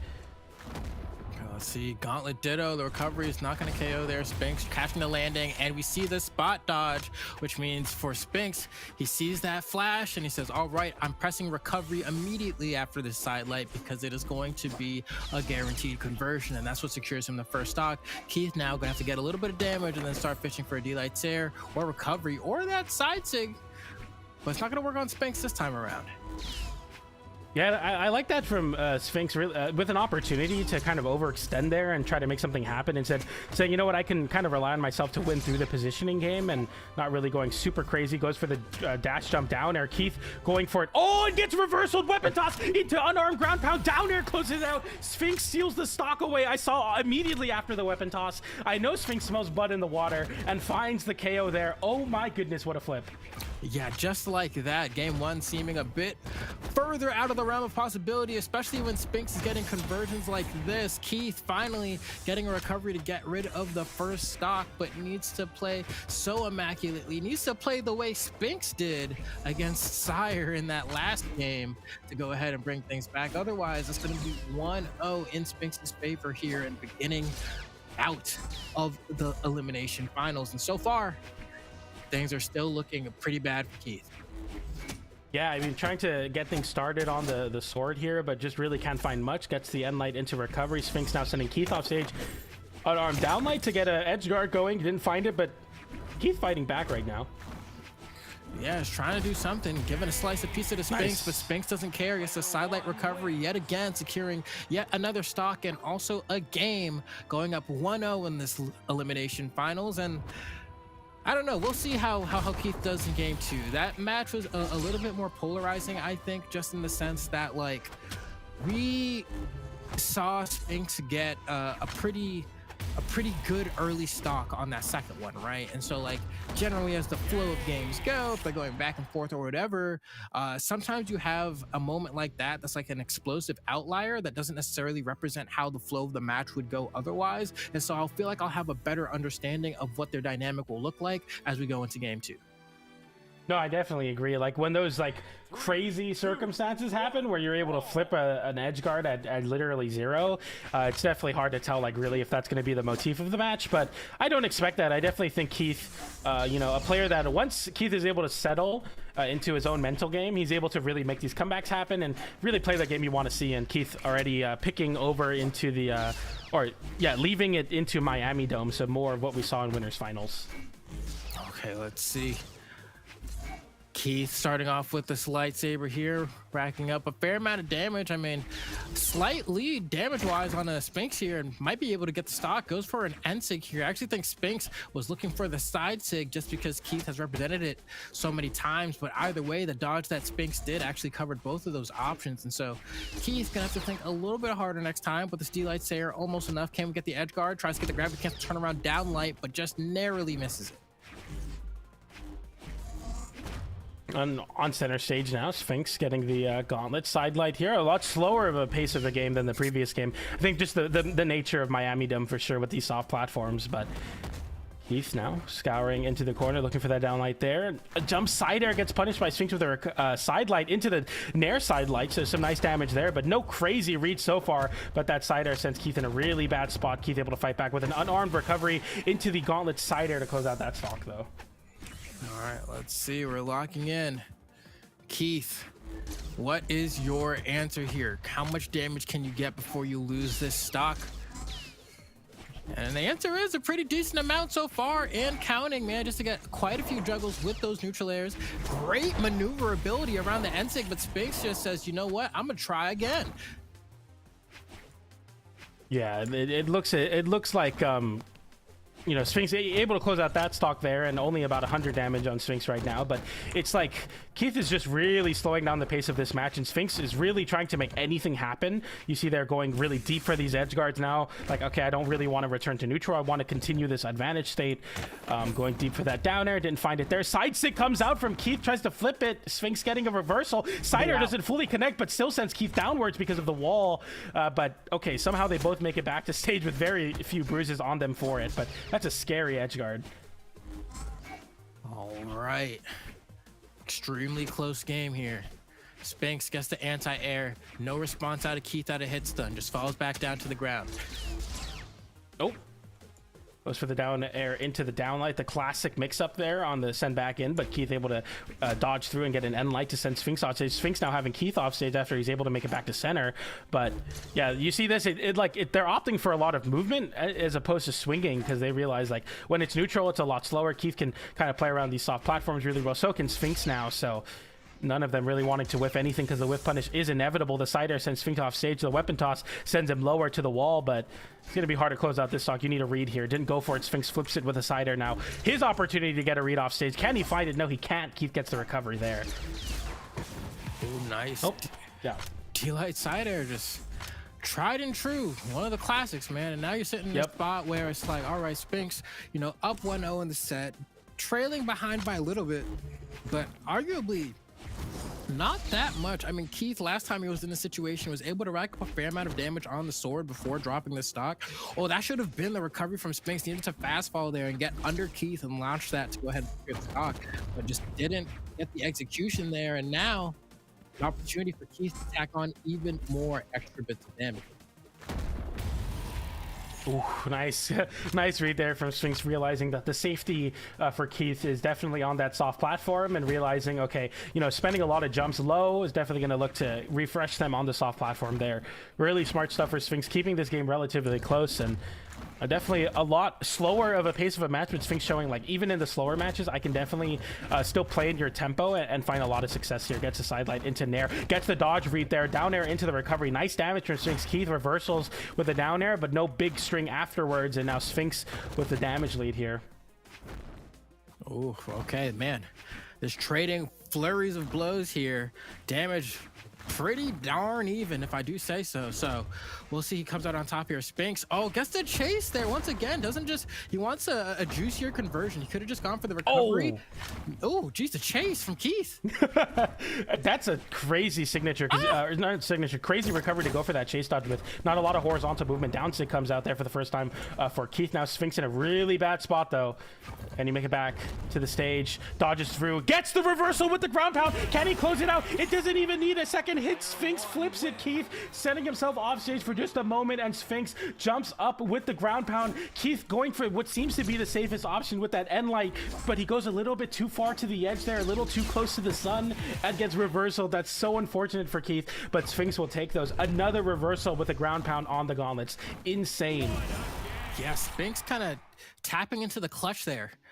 With that ground pound, because I was starting when he didn't get that conversion earlier off of the dodge that he got, there was a bit of a moment where we saw Keith really trying to push the advantage. It's where we saw that recovery chase at the top of the screen. I didn't know if maybe Sphinx had just let the game go, but was able to tap into that clutch factor a little bit and secure a 2-0 lead here now in the elimination final. So that means if Sphinx wins one more, he'll have his shot at Tax Evasion, who is waiting in the grand finals. Dashing run here, gets the end light from on Sphinx, already starting off the same pace where they're, you know, playing so much footsies that you don't really want to be the first one to swing. But right now Keith using that really superior positioning to get those down airs and those nairs to continuously bother Sphinx for being in the same area. The down air flips the situation. Another down air here. Can you find the KO? Great dodge from Sphinx, but unfortunately not enough momentum to get back to the wall. At a clean edge guard from Keith to close out that stock. Yeah, that's one of those forced errors, as we like to call it, right? Keith pressuring so heavily there that Sphinx recognizes he has to drift away to avoid getting hit by the sword dare, and because of that, doesn't have enough drift to get back onto the stage. And so well played by Keith, starting off with a pretty large lead here now, and we'll see if Sphinx is able to flip this one back. Once again, too slow with these recoveries off of the sidelights, right? It's like he's trying to react, and this time he goes for it immediately, but now we see a dodge to the side, and yet again, another dodge to the side. So is he going to go for side light, gravity cancel side light next time, or we'll find out? Yeah, it's definitely like the classic like gauntlet player dilemma where you start kind of doubting your own reads. Yeah, that time, exactly. Like you're trying to make a read off of your opponent, off of your own what you're thinking, but that's really never how it works. The side air comes in high, Sphinx able to dodge through it, but a lot of extra credit is getting bled because of just not able to close out those stocks on those side lights. But hey, end light into recovery will close out that stock. Sphinx definitely more than 100 damage, so definitely a bad spot to be in versus Val. Legend with really great KO confirms, but we'll see. Mordek's very good at finding those strings, but there the downlight setter closes out that stock, and Keith 2 stocks to 1, very dominant position here. Yeah, definitely, you know, one of the best legends in the game at, you know, being in a situation like this and still making it happen. Has two of, if not arguably, the best weapons in the game for getting quick offstage conversions, but Keith not really making that seem like a threat right now, as the sword play is just weaving in and out of the dead zones of the Scythe right now. Oh, that's the side sig into Sphinx saying, you know what, Keith, you got it there. Gets the side sig and closes out that game. Keith with some fire in him, something we haven't seen at all in this set so far. The very flawless sword play into immediately taking over the game. Yeah, no, that was a very well played final stock from Keith in that instance there. I mean, granted, of course, Sphinx still only needing 1 game. You're perfectly happy letting this go. But even you could see kind of in that replay there that when he got hit by that Val side sig, he even bothered trying to recover. He just mashed ground pound and said, let's go next, dude. I'm not trying to burn all my energy out on this one. So here we are going into game number 4 now. Keith trying to make the reversal dream true, right? Going for the reverse 3-0, trying to get a shot into that grand finals, and probably a nice little extra chunk of cash as well. But the scenery has changed too. Now we're on the Fortress of Lions. Yeah, one of my favorite stages in the current map rotation, and a stage that we haven't seen so far, but definitely a less polarizing stage than Miami Dome. Of course, the soft platform is quite high, but it's you know, it's 1 only and it moves around, so it's definitely a different game for sure. Let's see, Keith really leaning into the sword play now, going for these side sigs more and more, getting that confidence to just go for the read and know that he won't receive too large of a punish for it. Sphinx a little bit slow on some of these reactions, I think, here, but it does feel like he is trying to play a little bit more reaction based. With that said, though, I mean, just look, there you go. Sharking hasn't really been able to get much off of these sidelights, though, in this game, the last game. You know, it just seems to be that Keith has got him beat on that Yomi layer right now. Man, that side air is crazy, and yeah, realizing Sphinx spent too much time off stage trying to mix up the recovery. The ground pound is confirmed there, and Keith looking like he's on a mission to reverse 3-0 here. Oh, giving out some pizza as well. Slice of pizza for you. Okay, end light there, and Sphinx, yeah, back into that, like, okay, I hit an end light, but I can't really get much more off of it, and then Keith gets the reversal, the damage swings more, it's just tough. Yeah, he keeps basically effectively playing a game of chicken with Sphinx. Sphinx, though, goes low, gets a pretty nice recovery there, honestly, to go ahead and bring things back. I was starting to get worried about the kind of the KO efficiency from Sphinx. Once again, gets a sidelight, unable to get a conversion, goes for the immediate nair, expecting no dodge out of hit stun, but Keith does indeed dodge to the side. Avoids that down air there. Downlight into Cider from Keith, sends Sphinx off stage, going for the very deep down air. Sphinx not getting, or Keith not giving an opportunity for Sphinx to reversal. A lot of discipline from Keith, realizing that the previous games lost were because of mistakes like that, not giving anything this game. Side air sends very far, and that will find the KO. Keith, 2 stocks to 1 lead, but we've seen Sphinx make these comebacks happen, especially now, I believe, cycling back onto the Scythe, so can make something happen here quickly. We'll see if the reads come through, though. Okay, let's see. Wow, nice down air there. All right. No dodge read. Baits out the double jump, but doesn't get any conversion off of it. Keith landing back at an end light to send Sphinx away, getting some space between, but Keith not dodging it, all dodges away finally there. Yeah, Sphinx just can't get the timing right on when Keith is going to dodge, and it's the difference right here is Keith tacking on all this extra damage now, has Sphinx in the red. D-Light recovery is an option here. Sarah to send him off stage because the ceiling's a little bit high, wants to go for the edge guard. The recovery's not going to be enough, but one more certainly will be. Sphinx has to play perfectly from here on out, and that's not going to be possible as Keith looking like he's going to make the reverse 3-0 dream happen as he ties it up 2-2 on the board. It's just like a really, really controlled play from Keith is making it impossible for Sphinx to get any of these reversals. Now that Keith realizes, like, okay, I can beat you in the slower neutral game, it's looking really, really tough for Sphinx to get anything going. But it looks to be that there is going to be a counter pick now. So we're going to be seeing Sphinx over onto the Devil Jin, the Zario crossover, of course. Keeping the gauntlets, but losing the scythe in favor of the bow, so hopefully able to create some space on the ground versus the sword. We'll see how this one goes.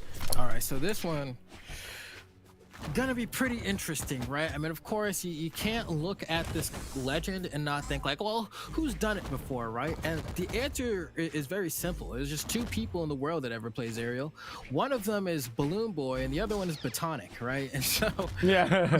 we're looking at this and it's like, okay, cool, we know this legend is incredibly strong, but I haven't seen it from Sphinx before, but I'm sure it's not like it's his first time whipping this legend out, so we'll see how he's able to play it. Yeah, for sure. And it's a lot of movement game on gauntlets, of course, here. So, you know, more of what we saw previously on the Mordex. But what we'll have now is like a very unique signatures kit that's extremely strong in ones, as well as a bow that's able to create so much space and control on the ground. Another side light into a misread timing there. And Keith just continuing to play the same game of sword, just like, okay, play very patiently, look for my openings when I can. Sphinx, another dodge down, no punish. Yeah, man, Sphinx just not getting, he's getting the opportunities to do some massive damage and just isn't able to capitalize on these opportunities. I was thinking, oh, maybe that's why we have the swap to Zerial, you know, because then you'll have that bow where your conversions are a little bit more easier to execute / guaranteed off of certain things like downlight as well. But of turnaround ground pound's gonna be able to get that, and we're gonna go right back to the gauntlets maybe, or we're gonna keep the bow. We're gonna keep the bow here and then maybe go for some side light and light conversions on a very low damage ranges, and then maybe swap to the gauntlets later. What's the plan here? Let's see. Yeah, I mean, bow is really good at racking on damage, especially if you can like control the ground game. So like that's what I want to see, like end lights that cover the soft platform, maybe keep trying to get off the soft platform. Things like that are going to be very successful early on here. See the movement here, avoiding. Yeah, I mean, Keith was just fishing for gauntlet recovery for maybe the past like 45 seconds or so, and Sphinx was aware of it. He was trying to pick and time his anti-air as well with those end lights on bow, but just wasn't quite able to keep the consistency that he needed. Only was able to find one, but also didn't want to grab that weapon that had spawned because now he has this gauntlets for this next stock here, and we'll see if these are able to kind of give him what he is looking for. I mean, he was able to get that first stock with him, so why can't he get two? Okay, big side air there. Okay, Nair, that gets a nice little juggle going here for Keith, who is winning whenever the soft platform starts moving and Sphinx gets crossed up. It's been pretty successful for him to get some nice damage there. Side air sends Keith off stage. Oh, goes for the ground pound once again on Keith, but Keith able to get the Nair out in time. And you can feel the shift, right? It's palpable how much slower the game has devolved to, right? This is game 5. Both of these players want to go into that grand finals, and so they're taking their time. They don't want to rush it. They won't have another opportunity. Keith throwing out these N6 recoveries now, has the juggle scenario set up here. Sphinx really struggling to find these openings, and that's kind of been the tale of it since the start of what may be a reverse 3-0 here. Just, you know, we'll be able to get one hit on Keith, and then just kind of like it kind of fizzles out. Mm-hmm. I think that's a great way of putting it. Like, fizzle out is definitely like the thing that is the problem for Sphinx. He's able to get like momentum going, and then it just kind of dies down. It's not dramatic in its form. It's just like, okay, I stopped getting hits. And you definitely don't want to see that for sure if you're Sphinx on a weapon like Gauntlets, which is so reliant on getting that momentum going. Keith sending off stage here, going for the ground pound. Sphinx just allowing Keith to fall and not make it back to the stage. A very unfortunate miscue from Keith gives Sphinx another fortunate stock and a stock lead once again. Charity in game 5 is the last thing that Spinks was expecting, but definitely happy to take it here. We're going to see Keith fish probably for a gauntlet recovery for the next minute or so. He's going to be probably hovering in the 45-degree space of Spinks for a while here, just seeing if he can get maybe a gauntlet recovery. And you can see Spinks trying to be careful. He's going to mix in maybe a sidelight here and there if it's on a punish. And now he said, you know what, screw it. I hate this plan. I'm going to swap over to the sword, and maybe I can get a D-light or a stray Sair or a stray recovery. Even N-light in the corner has the potential to KO here. Look at the patience. Yeah, it's just like a lot of movement and not a lot of moves, because they realize, like, okay, as Sphinx, you're like, I have a stock lead, so I shouldn't be the one pushing the initiative. And the Keith's like, I have a lot of time to work with. I'll get a KO eventually. Downlight into recovery does close it out. And now we are down to a last stock game 5, the closest I feel like any set has gone here. Okay, sidelight into recovery, reading the no dodge, no nair to follow up though. Okay, let's see. Keith Recovery. trying to hover here. He's taking too much damage. Hasn't touched Another recovery. Sphinx yet on the stock. Oh, nice movement from Sphinx, avoiding that nair, avoiding that side air. Waits for the dodge that time, but didn't find the spacing for it. Another nair to try to anti-air Keith, who's jumping a lot towards the soft platform. Sphinx realizing that, throwing out these side airs in a spot where Keith, if Keith avoids the side air by jumping to the soft platform, he can't punish it. So it's like a classic like spacing trap where you don't really get punished for going for your biggest open up here on gauntlets. No side light there, going for the end light instead. A lot safer of an option. Gets the weight, gets the recovery. Finally. That disarms Keith. Finally a big open up. Finally an opportunity for Sphinx now, who gets a side light there. Just kind of waits out Keith, going back to the soft platform. Another side light. One more conversion can close out this game, but Keith picking up the sword now. Scary spot for Sphinx to be in. And one thing I will say is that, like, Sphinx has the advantage here. Like, technically he doesn't have to approach, and he hasn't had to approach for this past minute or so, but keeps pushing on. Doesn't want to change the way that he's playing. One recovery away. But knowing that you're so close can be the thing that gets you sometimes. He goes for the side stick. It's not going to connect. He's getting desperate to find this knockout, and Keith can smell that. He's going to try to use that to convert into his own victory, perhaps, but will it be enough? N-Light now has the potential to KO in the corner as well.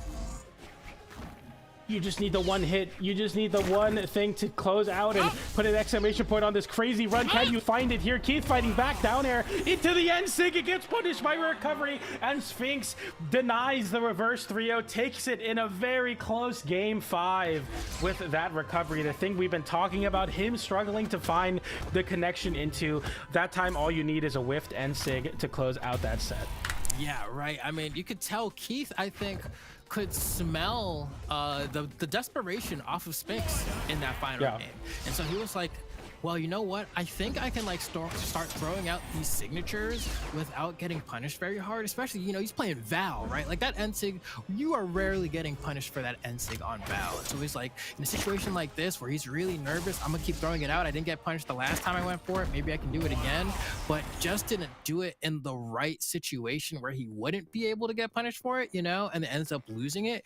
But I mean, Sphinx was like this close to kind of dropping that one, honestly. Like, Keith, truth be told, had he not kind of given his penultimate stock away, might be the one in the grand finals right now.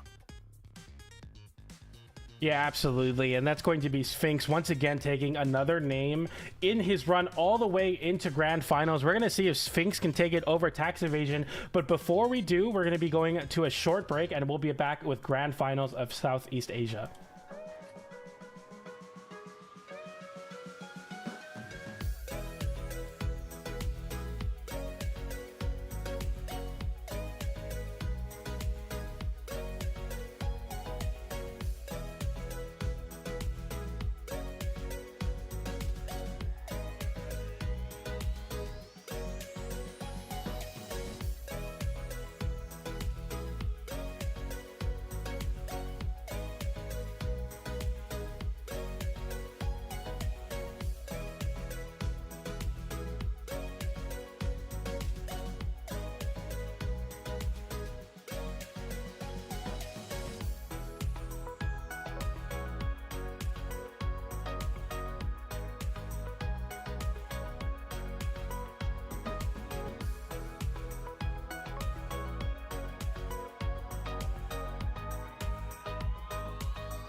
Thoughts electric running through my mind.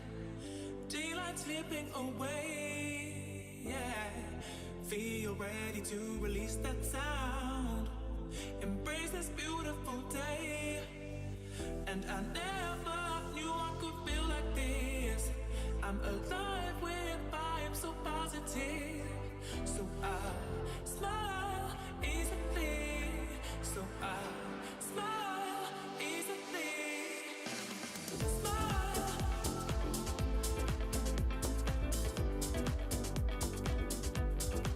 So I smile.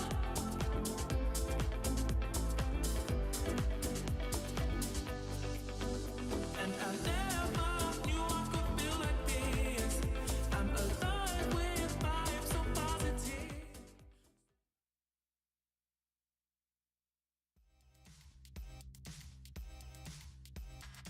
Winter Championship Southeast Asia. We are in grand finals. We got Sphinx versus Tax Evasion to wrap up this bracket. I'm very excited to see how this matchup plays out. Sphinx is on an incredible elimination side run, starting top 8 through the elimination side, beating Sejaru, Le Plume, Sire, Keith, and now playing Tax Evasion. I'm PJ, joined by Flambo. Flambo, how you feeling? I'm feeling good, man. I mean, we had some pretty fire sets, right? And then Sire got taken out of the bracket. And then we had that elimination finals that toward the end started leaning toward the bit of the slower side, but that's kind of expected when you're hitting a game 5 and grand finals. It's what's on the line. But it looks like we're in grand finals and they're wasting absolutely no time. Tax Evasion has been playing this Chun-Li, aka Wushang, and Sphinx has been playing this Tai Lung, aka Mordex, and they don't really show any signs of stopping here. So let's go ahead and check it out. We did, of course, get that one game of Zerial, I guess, before, but yeah. Something I do want to note, this is a Team Sweet versus Team Sour matchup, so I think this should be worth like 150 times the points. We're in grand finals. Of course, that's probably not how it works out in the custom lobbies, but nonetheless, Team Sweet versus Team Sour. Shout outs to both teams. We got Sphinx and we got Tax Evasion, who's now looking to start off very strong on this Chun-Li. okay, let's see. Tax Evasion, I mean, getting those gauntlet reads that you like to see. I feel like we spent a lot of time in the last set kind of conversing about how Sphinx was really struggling to find these gauntlet conversions off of the sidelights, right? But Tax Evasion kind of giving us a great display of like how punishing it can be when you get it right. And luckily for Sphinx, I mean, geez, Tax Evasion's not slowing down. Luckily for Sphinx, this is a different player, and so hopefully he's a little bit easier to read, but so far not seeming to be the case, as Tax Evasion is kind of cleaning house here. Jeez. Yeah, this is more of the same, and where we saw Keith able to kind of contend with the aggressiveness of the gauntlets by slowing down the pace of the match. We've yet to see Sphinx kind of create his own tempo. It's more of like playing into the tempo, and I feel like when Tax Evasion is able to run away with the game on the gauntlets, it looks almost he looks unstoppable. So we'll see if he can make something happen here. Of course, it's going to be definitely a tall task. Tax Evasion is just looking so good right now. Yeah, I remember, you know, before the start of the elimination finals, I asked you a question, right? I was like, who do you think has a better shot of taking out Tax Evasion? We already had an idea of how Keith looked in this matchup, and now, you know, Sphinx is the one who ends up bringing it here. And based off of what we're seeing so far, I'm not convinced yet necessarily. I think Tax Evasion does seem like there's quite a bit of a gap here, but I don't think that gap is massive. I think Sphinx might actually be able to make the proper adjustments in this time, but we'll see. Okay, side light there, and Tax Evasion on the gauntlets once again, taking over the pace of this early damage skirmish. And Sphinx needs to make something big happen. Side light to cover the landing. Nice little open up there into the side air. Some nice damage. You can't complain about that for sure. Ooh, big open up. Not enough to KO, though. Very unfortunate. Tax Evasion going very high. Recovery into the side air to get the momentum going there. D-Light, GC D-Light into ground pound, sending off stage. Sphinx unable to make it back. A little bit of a mind game to close out that game number 1. All right, so we're going to go ahead. That was pretty quick, right? I mean, Tax Evasion now needing 2 games to secure the entire tournament. We're going to hop right into the striking process for game number 2. But Not exactly how you want to see that fall apart, right? It looks like we're getting the swap immediately from Spinks onto the Zerial, so maybe at this point just not feeling great about the Mordex. On top of this too, you do get the added affordance that this is a Zerial who already has a base amount of defense that's pretty high, also in the defense stance, right? And so if anything, it might just be, I want to play gauntlets and have more health. Yeah, exactly. Like I'm losing the neutral, but I'm not losing like so much where it's like, okay, I need to really change my weapons. It's just a matter of like, I need to be able to take 1 or 2 more hits to definitely make this kind of closer. But right now, Tax Evasion is looking to stifle any of that discussion because he's already starting off really aggressively on the corner. Sidelight into GCN Sig does a lot of damage, sends really far off stage, and now a bad spot to be in. Sweatbeats come out, no conversion into recovery from Tax Evasion there, but still just completely smothering Sphinx in the corner now, stuck on the wall, disarmed. Really no hope here. Okay, fights back though. Oh, okay. Tries to get the recovery there. Not gonna be able to find it, but Tax Evasion 1 downlight away from converting into a stock, or just a silent recovery even. Just any conversion to the recovery will be able to do it. Spinks trying to fight his way back here. Ooh, we have a spear now in hand for Tax Evasion. Gets scooped out of the air by a neutral layer. Spinks starting to look alive here. Gets the hit with the side air on the dodge, but has to respect the weapon throw. Dodge comes out there. Sphinx hugging the wall here. Okay, or slide off breakdance, trying to close out that stock. Instead, Sphinx gets a breakdance of their own. There's always time to dance when you're in grand finals. And closing out stocks on Tax Evasion. Picks up a bow now, continuing the juggle here. Yeah, this is what I kind of expect to see. It's kind of like what Sphinx does on Scythe, if you think about it. It's just like a lot of end lights as anti-airs, but instead there's no like onus on you to get an extension. Just a nice way to continue the juggle. But there, it doesn't continue that much longer. Tax Evasion evening up the stock count.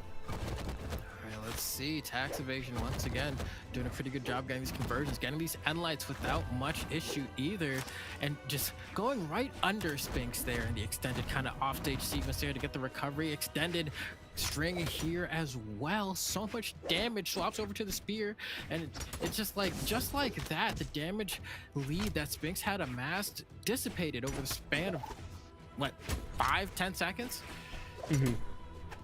And now you can side sig here if you're Tax Evasion. End sig if you're reading the jump. This is the Wushang classic, you know? You got ground pound too. You know, you gotta always be careful of this. Like, I could just jump and ground pound and it works. I ground pound because it is strong. Instead there, the recovery comes out anyway. Tax Evasion stifling all of the lead that Sphinx had, and now a league of his own. Yeah, kind of no moment in that last stock sequence that we saw where it felt like Tax Evasion wasn't pushing an advantage. Spinks kind of crumbled a little bit there, but hopefully now with a fresh stock is able to put on a little bit more pressure. Tax Evasion looks so comfortable, keeps getting these sidelight conversions. Oh, that's gonna be huge as well. Got the it's still going. Chases. If he got that recovery, that might have been the stock for Spinks. Spinks crumbling so quickly.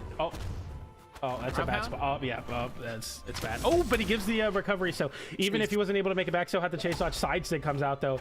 Recovery continues the advantage. State weapon toss up. Sphinx having to land in the corner. Flips it with a GC downlight into recovery. Nowhere near KOing though. And with the weapon toss, able to get the sidelight into recovery. Tax Evasion. Just like what do you even do there? You were kind of just getting put through a cutscene. Like, you're kind of fighting back. You're kind of getting your punches back, but Tax Evasion took over that last stock.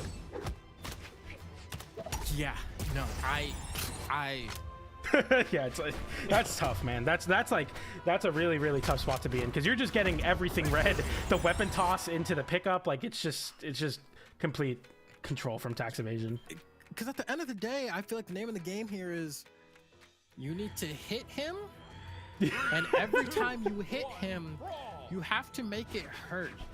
And it feels like for Spinks right now, that it's that second part, the make it hurt part, that's not happening, right? It's like you're playing these heavy string weapons where, you know, once you connect something, you want to go for 3 or 4 hits, the way that we just saw Tax Evasion do it there. But I'm actually glad that we see Spinks swap over to the Val, just because I think Sword is a better weapon suited for the playstyle that I feel like we've been seeing for these past couple games. You know, you want to go for an end light and back off, sure, that's fine, because now you become a neutral monster, and hopefully that's the difference here. Yeah, and we're seeing already the success that we saw Keith find, where you're getting a lot of like down airs and nairs to kind of punish tax evasion, moving around and trying to stack on top of the sword. So it's you know, success we've seen before versus tax evasion, but tax evasion all day long has been playing versus Vowels, so definitely going to be harder to find these signatures, you know, where Keith was able to find a couple, maybe with some surprise factor, now not so much. And something that I see a lot from tax evasion on the spear is he'll run at his opponent, jump at them, fast fall, go below them, and recover, right? They get scared by the fact that they're being jumped at, and then it just gives them that recovery. Whether it leads to the stock or not, it puts tax evasion in such a great spot to get extra damage and continue the juggles. And just like that, I mean, even we're seeing tax evasion yet again getting a lead here. This is game number 3 of Grand Finals. Tax evasion wins here, become our Southeast Asia singles Winters champion for 2025, and right now I can't be convinced that that's not the timeline that we are bulldozing for, because I don't know that I've seen enough from Spinks. Hopefully we have a little bit of something there, right? You go ahead, you get that end line, you get the first stock, but you have to reverse 3-0, reset, and then win another 3 games. And I'm sorry to call it prematurely, PJ, but it's just not looking like that's in our future.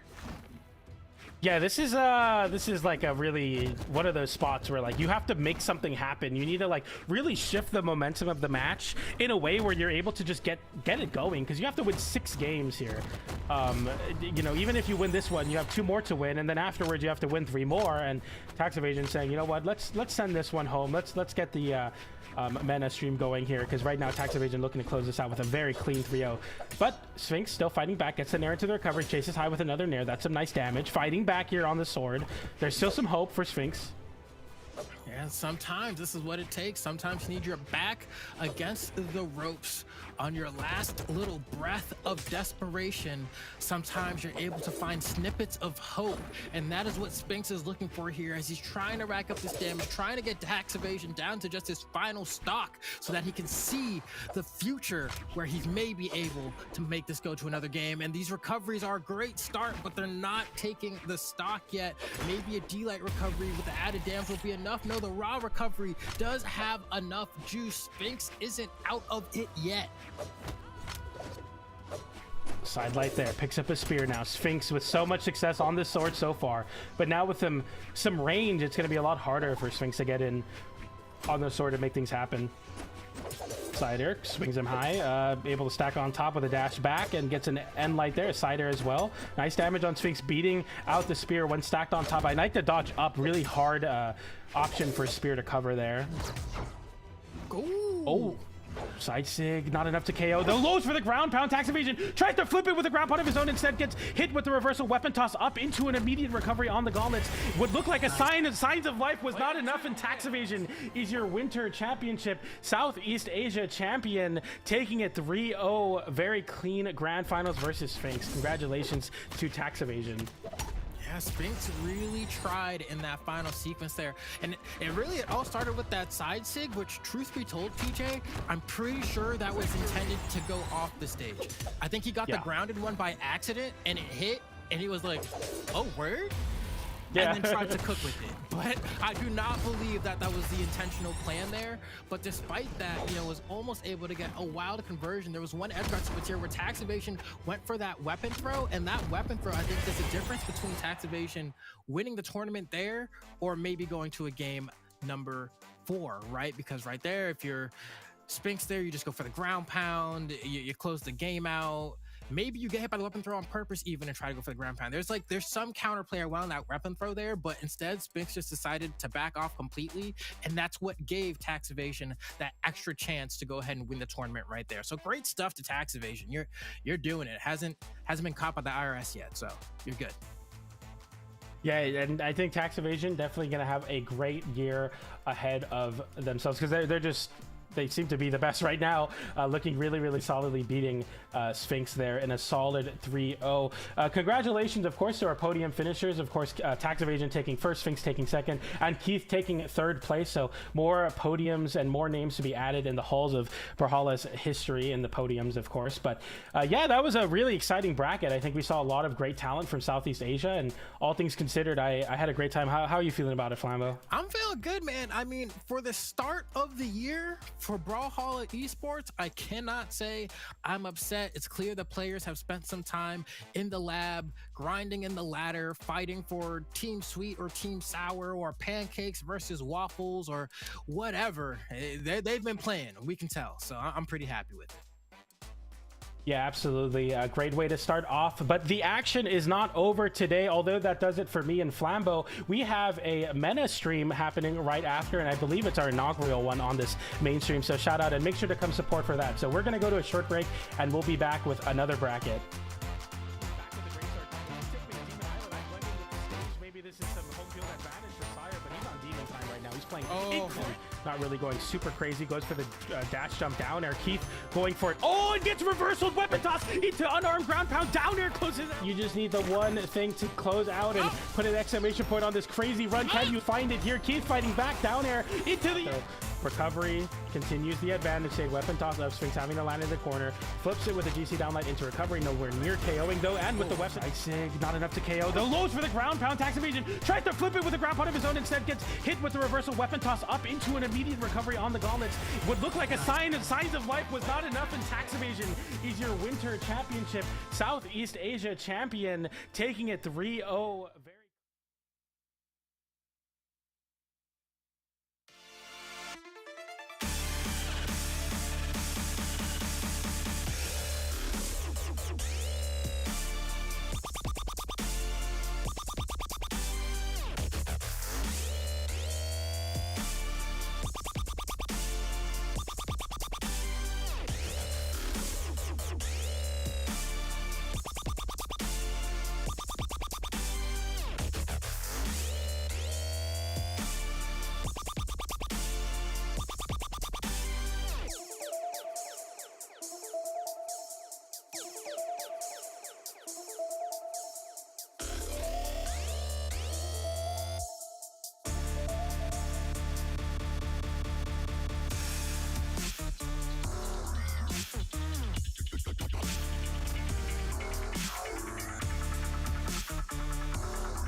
Yeah. Stay side. Aight. Whether you're ready or not.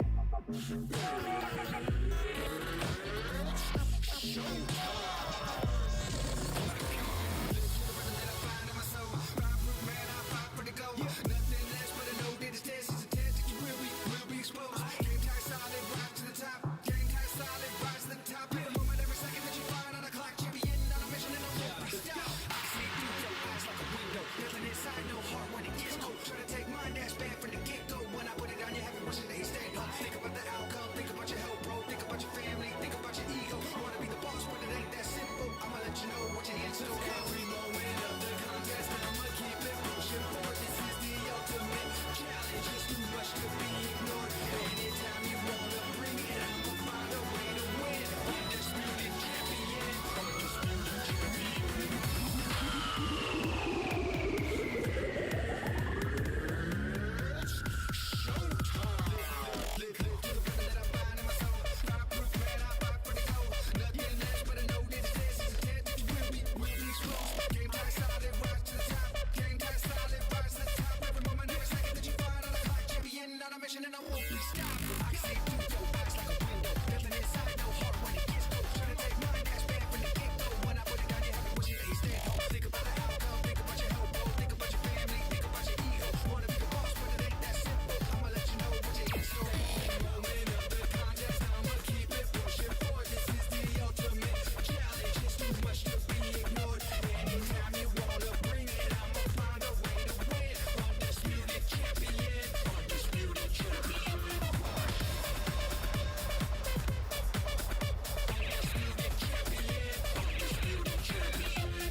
Welcome back, Brawlhalla enjoyers. We're here in the Winter Championships for singles, and we have got a region coming back, kind of showing up for the first time for me specifically, at least.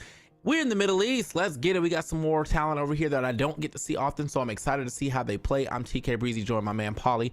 Polly Monta, how you doing, my boy? I'm very, very excited. Of course, there was a MENA tournament that I had the pleasure of casting last year for the trial of Ymir. We also had one tournament over here. And man, let me tell you, some of these players, I'm really, really happy to see their names back on my screen. We love that. Yeah, no. So I'm excited to see what they bring to the table. As I think we have like a top 5-4 type situation going on as we get into this bracket. Oh, let's go ahead and got the bracket right here, right now. All right, we got FXL and Comier. That's who I've actually heard the most about so far, and it seems like they're going to have a faded matchup here. FXL getting a 3-1 over Marker, Comier getting a 3-2 over Post, a close set, and then we have Sky Tommy, Introvert to here, which is pretty much the only name that I actually know from looking at these names right now. So I'm going to be in for a nice ride of seeing some new talent here. Yeah, I mean, right off the bat, I mean, the names that I'm looking forward to playing the most, of course, FXL has been, you know, on everyone's tongue in the MENA region ever since the Trial of Ymer tournament, which he performed very, very well in.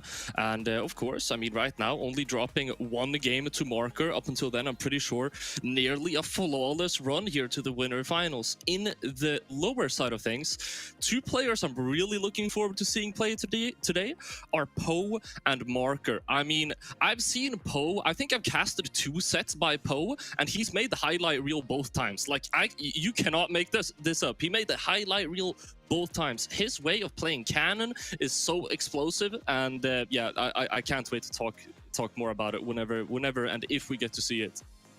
Yeah, I hope we get to see it too. You know, that's one of my favorite weapons. Now, though, speaking of weapons, I know they're not available yet, but if you haven't got a chance to go and mess around with the shotguns, you definitely should. I hopped into the lab, played a couple games myself, and then also watched that that showcase that went on a little while back.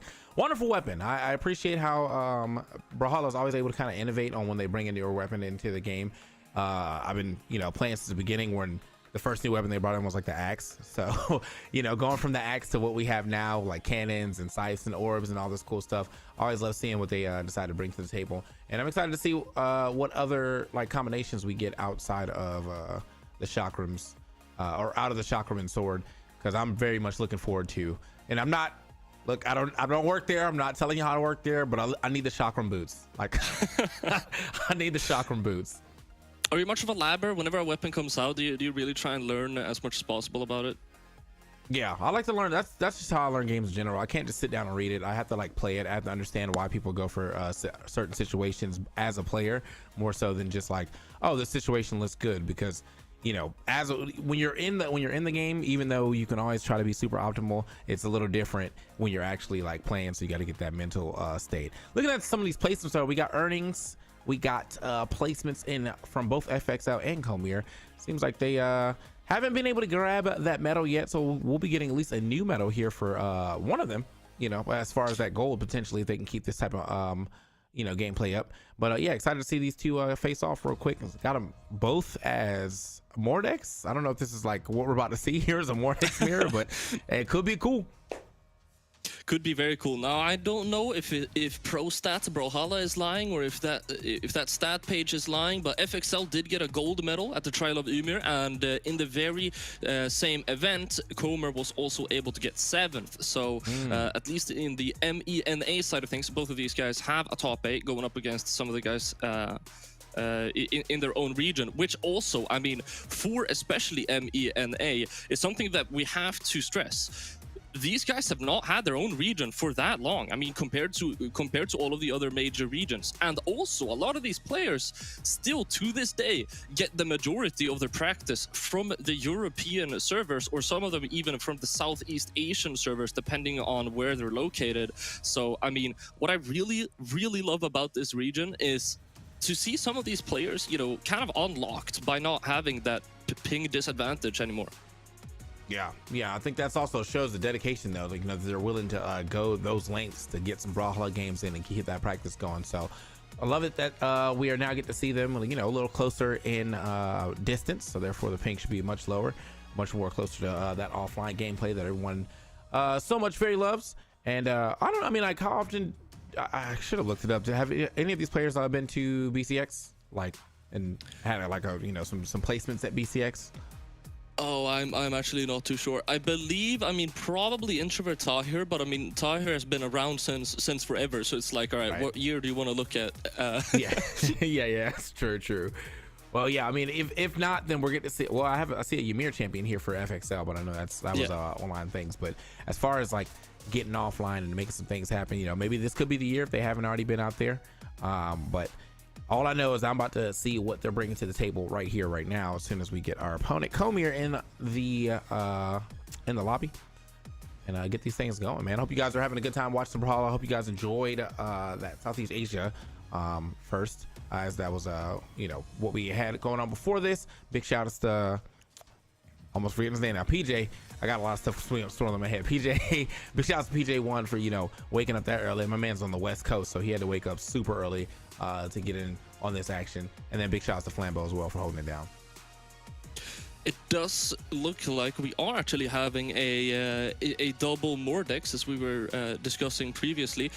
Comer has been has not filled in too many of his legends previously, but in this tournament we can see that in top 8 and a little bit prior he has been he's been on the Mordex. So we might have a Mordex mirror right here, which is definitely going to be interesting. Mordex has been having kind of like a second. He's like swinging back up. It feels like in competitive play. I mean, ever since Markibu and Godly were able to make some moves, Knees even before that. I mean, Mordex is really starting to get popular for the second time. Right. I think the thing is too is like, when has he ever been not popular? Like, he may not have been number 1, but when has he ever been like not number 1, 2, or 3? Like, See, I feel like that character has always been at the top. So I mean, I agree, but like for top 8, I feel like Mordex is making more and more appearances. The ranked queue, I mean, that's a whole other conversation. I mean, you're gonna have Mordexes all over ever since he got released, pretty much. Yeah. All right, I think we got Komir in the screen right now. Also, before we get into it though, let's go ahead and talk about the mid-season championship. Yeah, that's right, bro. If you've ever been to CEO, well, that's also now mid-season. We did the last one in Daytona, but we have CEO has now moved over to Orlando. So if you're trying to come over here and play some Brawlhalla in person with us, definitely pull up June 13th through 15th. You can go ahead and get more information right now. Start.gg/Brawlhalla. Look how much y'all playing for, bro. 100K, man. Big money being played for there in the mid-season championship. So yeah, again, if you think you got what it takes, bring yourself over to Florida, hang out with us, play some Brawlhalla. We love it. It was really fun last year. I had the opportunity to be able to go, and the atmosphere there was amazing. Right. It looks so it like our players are getting mirror. readied up. Yeah, we have 2 Fenrir Mordexes, almost the same level too, 71 to 74. All right, we've got a game on our hands. I think I saw someone chat, if it's not FXL, it was FXL. I just have to say the whole thing like that. I was saying no idea. So No idea. I've always said gonna... FXL. I'm sticking to FXL. All right, here we are. Let's get into it, man. Our first game, already picking up a scythe. See what he can make happen with this. All right, so far, Comer able to get that dare in, knocking away with the sidelight too, but FXL able to get back, take that stage control, and look how grounded he's playing right now. Yeah, man, it's definitely playing ground right there. Okay, good scoops up right now. Now, as you can see, he's still trying to make something happen here with the scythe, and getting scooped up himself this time around. Big ground pound option, and neither one of them actually dropping that stock. Very scary little offstage interaction happening right there, and now it's just gauntlet on gauntlet action. Able to grab that nair, pushing him away even further here. I mean, we're getting into the territory now where a knockout could be approaching. That could be one of the very interesting things in this game. Both of these legends, I mean, Mordex against Mordex, they're kind of infamous or famous for having a hard time at getting knockouts. Might be the chance right here. Okay, nice recovery coming through. Yeah, I'm always like afraid of like when the Mordex has, especially on these smaller stages, when the Mordex has a scythe in hand, they decide to just kind of throw that raw side stick because it covers so much space. But haven't seen it just yet. We get that first stock off of FXL from Komir. Now, Komir about to be dropping that stock too. Oh, nice. Okay. What a counter attack. Getting the full ladder, taking FXL down to orange. He needs the knockout right here. I smell the unarmed Sair, but Comer is able to protect himself by throwing out those Sairs. FXL is having a hard time just getting grounded right here, as Comer is able to sweep past and rack up even more damage. Finally, knockout is gonna find it with that weapon throw. Yeah, it took a little bit though. Look how much damage he's already taken right now. Already in the orange. No weapon here in the hand of Comer, but oh, okay. He's like, I don't even need a weapon to go ahead and take the stock. Tried it with the double recovery. Still living though, but now it's getting real scary right now for FXL. We're looking for a side light recovery, most likely from Comer right now. Might not even need it. Ooh. All right, there it is.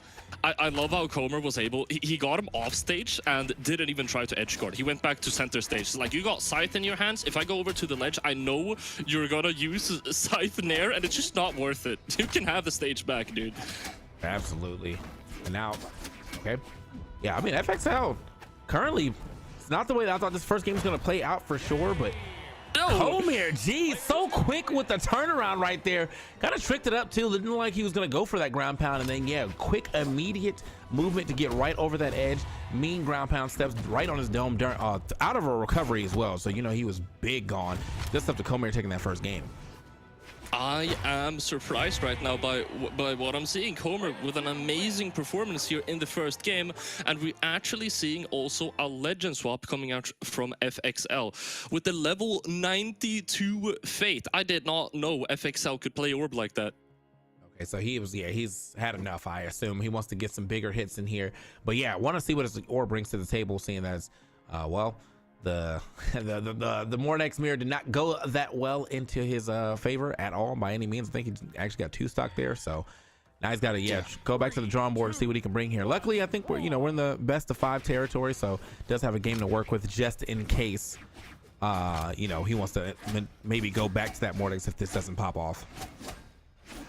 Still got that side that you can rely on. It looks like FXL does find this as his stronger weapon. Comer able to catch him on his way back though. Barely any options here. He had to deny him that wall touch, but the GCD light won't connect. FXL gets the stage back, and this could be dangerous. Wow. Okay. What looked like So Comer pressure. was definitely about to get a crazy edge guard. He now somehow that one that one flip over or the one turnaround, and now he's actually out of a stock. But you got to remember, Fate very, very high on the force, and that was a very good, well-placed neutral sig there to go ahead and get that stock.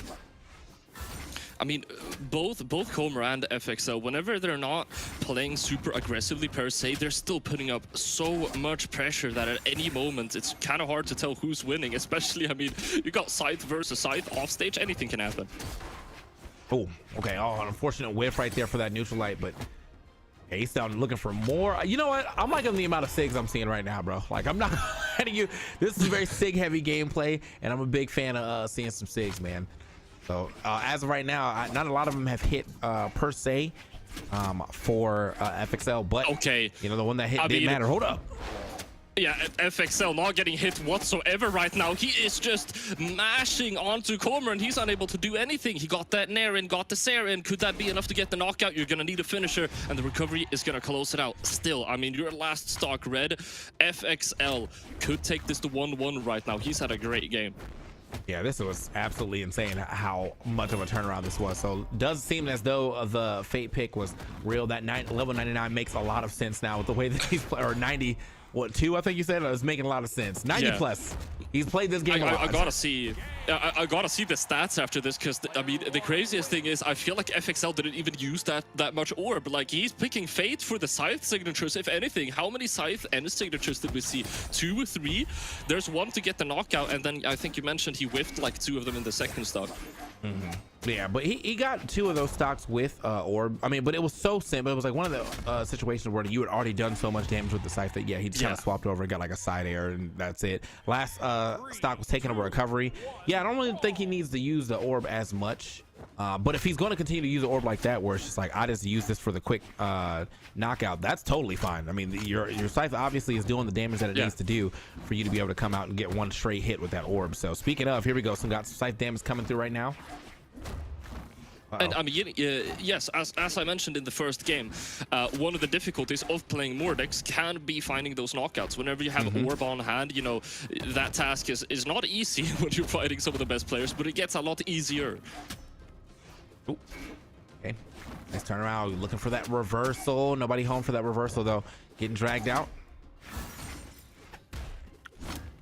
I think he just likes the way that one looks, bro. No one was even there. He just like, check the side sig though. 3 stars come out. It's crazy. Right. Sayer comes out, tries to go for the GCD light, but FXL is able to slip by. Oh, he tried to go for the D light, but he interrupted it with a GCD light. Comer, nice option to throw FXL off guard there. Still no knockouts anywhere to be seen. Comer has not had a weapon for the past 20 seconds. And I'm kind of seeing, it really feels like FXL's trying to set up and really get like a step back side sig right now, or step back neutral sig if he can find it right now. A lot of side lights coming out, but who's gonna get They're that? just too close. They're just too close. They're missing all the time because they're just literally in the side of each other. It's so much pressure, they can't hit each other anymore. Ooh. Okay, finally finds a neutral light, but we just cannot find this final hit. Is that gonna be all the way across the screen with the forward air or the side air? Gotta love that from Comer, but now FXL, you know, gonna be on the back side of things. We saw what he could do with a little bit of time and a little bit of damage, and also maybe just one more hit off of the side air if he can find it. There it is, and there it goes. Yep. I'm expecting FXL to swap over to the side here. He will indeed try to catch this landing, but Comer, you can't anti-air me if I'm keeping you in there instead. Right. Oh no, this thing looking good. So, oh yeah, all right, nice delayed recovery, I have to say, from FXL. You know, really took his time to get back down, back to the stage, not get ground pounded there. Unfortunately, Comer looks like he's woken up after, you know, realizing, oh wait, this is a fade swap. Let me go ahead and play this matchup a little better. Oh wow, super crisp movement coming out from FXL here, but Comer is just ever so slightly more precise with his attacks here. Another end light, and that is going to be done deal. FXL down to their final stock as Comer is picking up a little bit of a lead here. We're going kind of back and forth on the games here. Oh, absolutely. Now we got FXL on the back foot this time around, and if you if you walked in last game, you probably wouldn't expect this to be looking like this, because he absolutely went full-on domination mode in that second game, and it looks like Comer kind of slowed and steady to win this race through. Hold on though, FXL, one good chance to kind of turn this one around. He's still going for it. Oh no. Nice ground pound option. He knew that FXL was gonna get greedy for that nair recovery, so he throws him off guard, stopping his momentum with that ground pound and catches him in his step. Very, very nice option. And yeah, we keep going back and forth. That's Comer now 2-1 on the board. Very smart right there from Comer to kind of realize, yeah, what was about to happen. FXL was going and getting a little too antsy, a little too greedy, trying to, you know, kind of clear the way so he can get back to the stage with a little more aggression, and yeah, just immediately stomped, hit the dome, and another swap. Now he's going over to the Val. Bro has got character. He's got pockets. We don't even have a scythe in the equation anymore for FXL here. Swapping over to the sword gauntlets. Let's see what he's able to do on this. Sword so far seems to be working quite well, but Comer still looking very, very cool. Yeah, so I mean, he's been able to at least. Okay. Oh my God. Never mind. I mean, that's just stock deleted. Yeah, this is not looking so great right here for FXL. You're kind of fishing around for a character that's going to work, but so far the only thing that has worked has been that fate for one game, and then as soon as that was thwarted, now here, and I was going to say he's able to at least share the gauntlets with the Mordex that he picked in first game, but I don't really feel like the gauntlet was something that was like really to write home about. It was really that scythe that was doing a bunch of work. So yeah, feels like he's just on two unfamiliar weapons as he's getting kind of beat down. Yeah, I'm not sure what to make of this right now. The only thing I'm certain of is that Comer's scythe, I mean, he's definitely doing something that's working. Right. We got a winning formula right here. It begins with a sideline. What's the follow-up, Comer? Weapon throw downwards. GCD light won't connect though, but I mean, he's still able to deny him to get stage control back. Yeah, and the movement actually looking very good from Comer this time. We were looking at that. Oh, big read.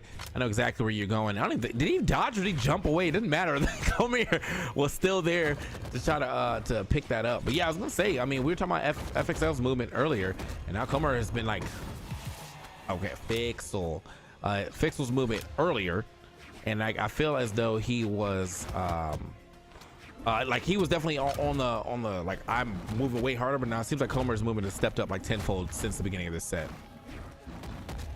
Yeah, for sure. I mean, Fixel doing a pretty good job right now, putting some pressure onto Comer. GC, neutral signature, was a nice idea, but Comer is able to stop him in his tracks with a nair right there, throwing him off stage yet again. These guys are so off stage heavy, and that's going to be the knockout. Still, there is a fighting chance right here. Down into orange, you're gonna have to play quite a lot better than Comer to be able to come out on top of this game, though.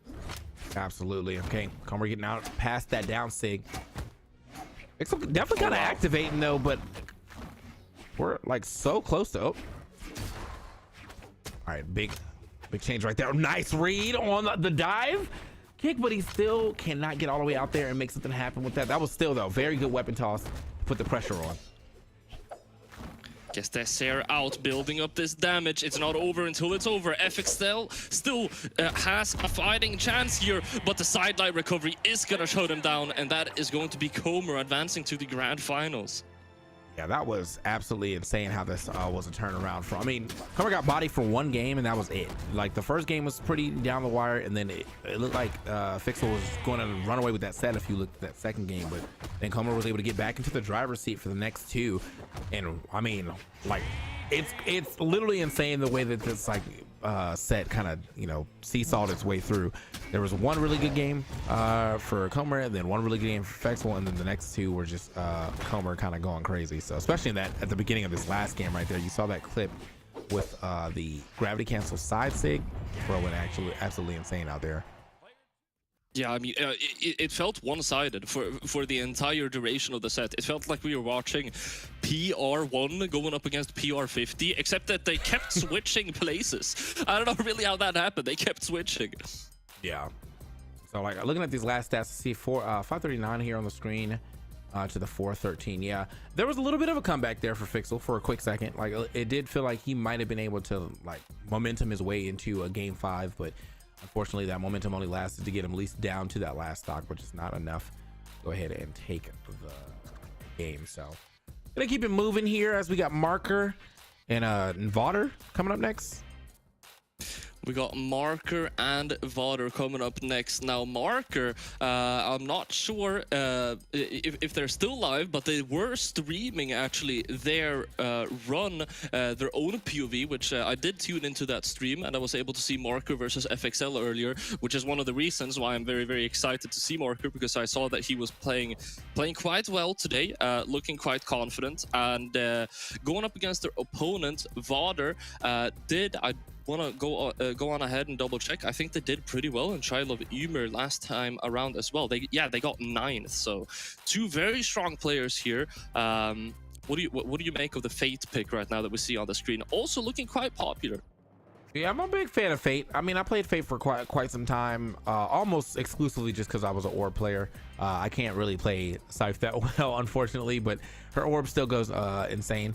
And yeah, so like, I'm excited to see that. I'm a little surprised that we're going into defense stance instead of like a force stance, but that's just me. And like, if I could put more force on any character, I believe I'm just never supposed to get hit when I play.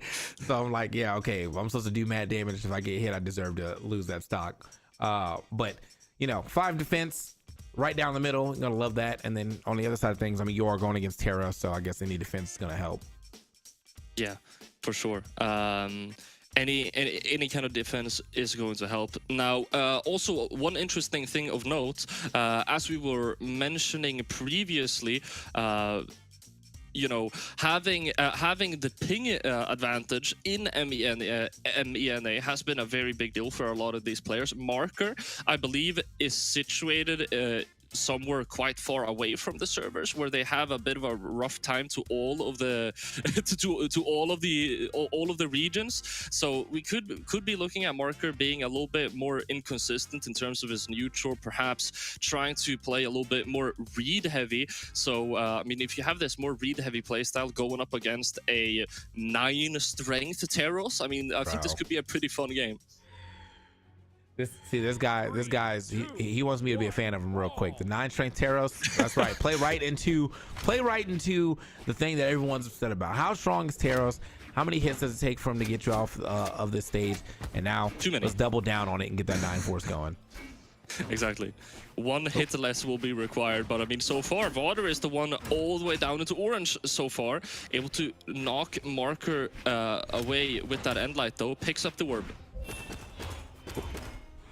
Okay. Right. That orb, yeah. Oh, he's getting hit out. Oh my God, the down airs are coming through. It was enough. I mean, he just kind of scared him away from the ledge. But those down airs, yeah, definitely starting to rack up that damage as well, too. So you're getting further and further down. First stock going over to Vader. Yeah, I mean, you put a message out there. You try and come back up again, I'm just going to dare you over and over again. So, oh, no options, barely any options. Vader gets the GCN sig. He recognized an opportunity in a split second, and he just took advantage of it. That's Marker down to their last stock in 1 minute of playtime. Marker, that's gonna definitely put Marker on notice. There's no way he's leaving the stage ever again, bro. Like, there's absolutely no way he's ever thinking about leaving the stage again. One misstep off the stage and you lose your whole stock and like yellow. Finally gets himself a stock himself though with the quick BNB side light side air. Now see if he can go ahead and turn this thing back around. But again, Teros, you know, big damage on every hit. You got a lot to avoid right now. Okay, hold up. He's still opting to go off stage. He might actually turn this around. Yeah. Yeah, it's pretty insane. I mean, you saw that offstage play that Vader was able to do with the axe. Also, the first stock with the dares, right? I mean, Vader is opting to play a lot of offstage right now, going up against a Scythe player. This is a high risk, high reward kind of play style. So, I mean, anything crazy can happen still. Turn around. See nobody over there just yet though. Vader back off the stage. Marker still willing to fight out here though. For me, I'm shook after seeing what happened to me, but he's able to go ahead and turn these situations into a stock yet again. Great weapon toss to really keep him back down there. What a comeback here from Marker. Super strongly played so far. Not trying to go for the weapon starve, trying to go for the weapon guarding instead. Vader is going to be able to pick up that hammer though, and I mean he's just looking to get stage control back. That stomp here is going to be massive as it allows him to start setting up for an edge guard here. He allows Marker to get back up. 1 or 2 stomp stairs is all it's going to take, but both of these players seem to be having a really hard time finding hits on one another. Oop. Marker not struggling so much anymore. Yeah, this has absolutely been a crazy turnaround for what we saw. Like for the first 2 stocks, Marker has kept this super even to a point where he might be able to still take this game. This is a good potential edge guard, but oh no, and he goes too hard for it. Every time he's lost his stock is for doing something off the stage. Oh man. Yeah. I love that. I love that. Marker plays with such confidence off stage, and Vader is just there like, oops, got your recovery. Oops, got hit by my recovery, and it just drains the stocks. That's so unfortunate right there, man. Every time he's like, all right, this is my time to actually end the game. Ends up being a Uno reverse on him, and now we're going into the second game with Vader, who I mean really took more. If you look right here, the damage 360. It was what he could do, and then he actually took 453, but because he was able to take stock so early, like the damage isn't going to tell you exactly what you need to know about the story of this game. Yeah, I mean, especially for that first stock with the GC ending toward to the left. I mean, what was it? He used a Scythe recovery. He grabbed it with a Sair, and at that point, I mean, he used 2 jumps. We saw the sweat beads coming out. He was still gonna touch the wall, so I mean, he was gonna be fine. But to finish it off, he gets the GC neutral signature on Teros with the axe, and I mean, that's just, you're done. There's nothing you can do. Yeah, absolutely. And I mean, it's the GC neutral signature. Last stock, you getting pulled all the way at the bottom with the recovery. Like, yeah, it's just big GGs for you. So I think we're, I don't know, maybe doing waiting up for something. Vader just left the room, so we're gonna get that set up relatively soon. But yeah, I mean, Marker, good for Marker to be able to make that back after like 2 really tragic stocks being taken early like that. He's able to bring it all the way back to, I won't say like a last stock, last hit situation, but was very close. I think he was, I mean, I guess technically it was last stock, last hit situation. If he had got that down there, he had won the game, but you know, yeah. It was like a last interaction situation is probably the better way to put it.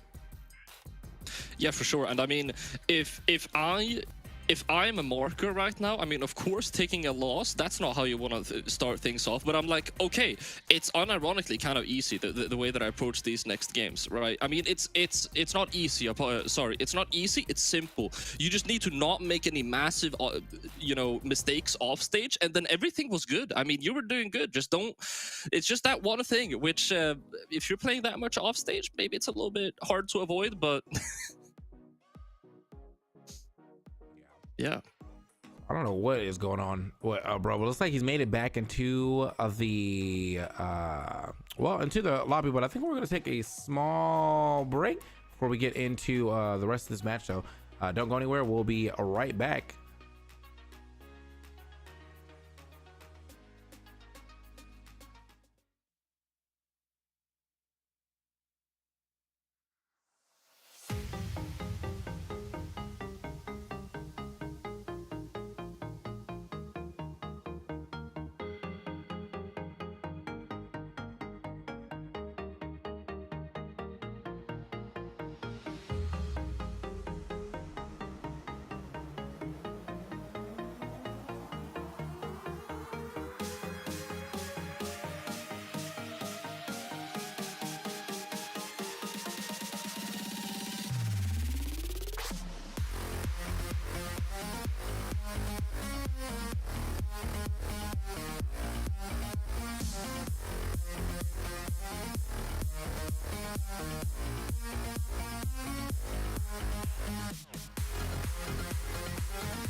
All right, y'all, and welcome back to Winter Championships. We're still on the single side of things, and we're still in that same match that we had were already watching, the Vader and Marker match. Vader has made his way back into the lobby, so we'll be getting to our second game. And if you didn't catch the first one, they were definitely throwing hands. It was a slugger fest, but Vader came out on top, and now he's going to be up 1-0 currently over Marker. Super exciting sets right now. I mean, both sides of the spectrum. We saw some insane offstage play coming out from Vader. I'm excited to get more of that. And we saw Marker with the slow turnaround throughout the entire set as well. So we have the potential for our comeback here coming out from Marker. We're going back here into the second stage onto the same map, and we're going to see what these guys are able to do. Apparently, it's been, again, I mean, it's pretty much the same start off as the first game. There was a lot of damage put on by Marker, but there was just a crazy momentum swing and turnaround from Vader to get the stock first. So finally gets himself his first hit after being all the way into the orange. Yeah, Marker is going absolutely insane here in this first. Oh no, can't even make that. The exhausted recovery, not even remotely close to getting him close to that wall. Almost a clean stock coming out here. Pretty insane stuff coming out from Marker. Vader is able to set up that end light though, trying to play a little bit more grounded here as he picks up that hammer. This hammer seems to be working ever so slightly better for Vader right now than the axe was. Marker, I mean, he stopped playing around, bro. He said playtime is definitely over with the way that he's playing this second game. Nothing but correct decisions being made. Almost got that weapon toss right where he was going. Another weapons with a higher recovery would have definitely got sniped there. But yeah, now this is looking real rough for Vader. Can't seem to get a good solid hit at all. Meanwhile, Marker working on that second stock. Another. Okay. Okay. So many options covered. We love that. That was not necessary. Marker going out of his way to get that knockout confirmation. 3 stocks to 1 right now. He's down into orange, and I mean, Teros can pack a punch, so this stock could go flying, but you have such a massive lead already at this point, and he's just dominating the neutral space. I mean, he's winning, I don't know, 75-80% of the interactions here. It doesn't matter that Vader and Teros packs a punch. Bro, actually, yeah, he's not even able to get a hit. I feel like if he doesn't get this, okay, finally gets the stock. If he didn't get the stock, I need to see what the damage number was, because it is definitely, he's got to be like triple lapped right now in damage on when it comes down to it. But yeah, it's looking a little rough for him. Still though, we are on Teros, and you see what he was able to do with one good like opening here at the edge, and he's kind of finding him right now. Tries to get that ground pound. Oh, Marker, that movement to get the Sayer punish with the orb. This is some crazy gameplay right that we're seeing from Marker. Vader is having a hard time keeping up with this movement. Going off stage here, perhaps. No, going back up. Giving Vader the stage, only to take it away one final time. Tries to go for the confirm here. The Sayer is going to finish the deal. That's 1-1. Wow. Well, look at that. That's exactly what I was saying. It was not exactly double, but it's very close to it. So bro went absolutely insane there. Actually, I think it was doubled. 257 to like 529 or something like that. But yeah, it was definitely doubled as far as the damage went, which is kind of crazy to say when you're playing against Teros, because you know how much damage he's able to do off of a straight hit. But Marker going absolutely insane there on Vader. This is what happens when you don't have mistakes off stage. Clearly, like, I think he does have the advantage here, but he just kind of got shambled out of a couple stocks multiple times. And this time around, he was able to play a more solid game, didn't get edge guarded all crazy, and ends up walking away with almost 3 stock for a quick second. Yeah, I mean, as I mentioned previously, for Mark, it's like you've got so much figured out. Just don't make these massive mistakes. Clearly, you're winning neutral and you have control over the game in a majority of circumstances, except for that one time where you lose your stock in whites. So don't put yourself into those situations. And I mean, potentially, Vader is disproving my theory ever so slightly here, as he is starting to rack up some damage here onto Marker. Man, they are moving right now. Both of them docking for position, trying to get the other person to swing first, but seems like all that went into the way of Vader. Can he find a finisher? No, doesn't get off that stage fast enough. However, still needs to find this stomp. Oh, doesn't need the stomp at all. Actually, it's just going to be the down air to sling him right past that top blast zone. Good stuff to Vader this time around. Now he's playing a very solid on-stage game. For sure, that downer just barely catching the spot dodge. Marker is able to get that knockout though, and he is going to have the weapon advantage here. Primes up another scythe as well. Clearly his favorite weapon in this matchup. Gets the read off of the nair. That's Vader down into yellow here, starting to get down into orange. Keeping him off though with a sidelight. Another good read there, but yeah, just couldn't make it happen. As far as like trying to keep that pressure off of the screen, but off the stage at least. But now he's right back into the driver's seat. Good damage here already on Vader. Okay, side signature coming out of nowhere, surprising Vader, and is able to get that stock off. One of the large differences I see in Marker's gameplay is he's not going for that much like over the top offstage gameplay anymore. He's kind of trying to opt more for the edge guards, which is also working very, very well for him. So also avoiding the threats of the turnarounds offstage by doing that. Awesome. Oh, okay. So close. That weapon toss was good enough. All right, just enough you know, juice on that weapon toss to make sure he couldn't touch that wall. So now we are right down the middle when it comes down to damage. Really, there's only a little bit of difference in the color between them. Okay. Oh, he got the dodge down into orange already. Sidelight to catch the landing. He wants to keep him off the stage right now, but he takes the ground control back, takes center stage, and I mean, whatever he does, he's gonna find some of those sidelight combos. Okay. For some neutralites now. Definitely trying to set up a dodge read here. Oh no. Ooh, Oh, okay, that could yeah, be get out the massive. way. Marker not able to find the punish of that. Vader lucky to keep his stock right now. He's unarmed, going up against Marker's orb, and the neutral signature is going to be enough. That's 2-1 now. There we go. And it was getting a little scary there for Marker as well. I mean, for all things considered, it was right down the middle when they got to that last stock, but he was able to find a lot of his tried and trues, man. The Marker neutral air has been a very pivotal point of damage for him when it comes to this site, and also been getting some really good reads on these dodges to kind of take that all the way to the bank.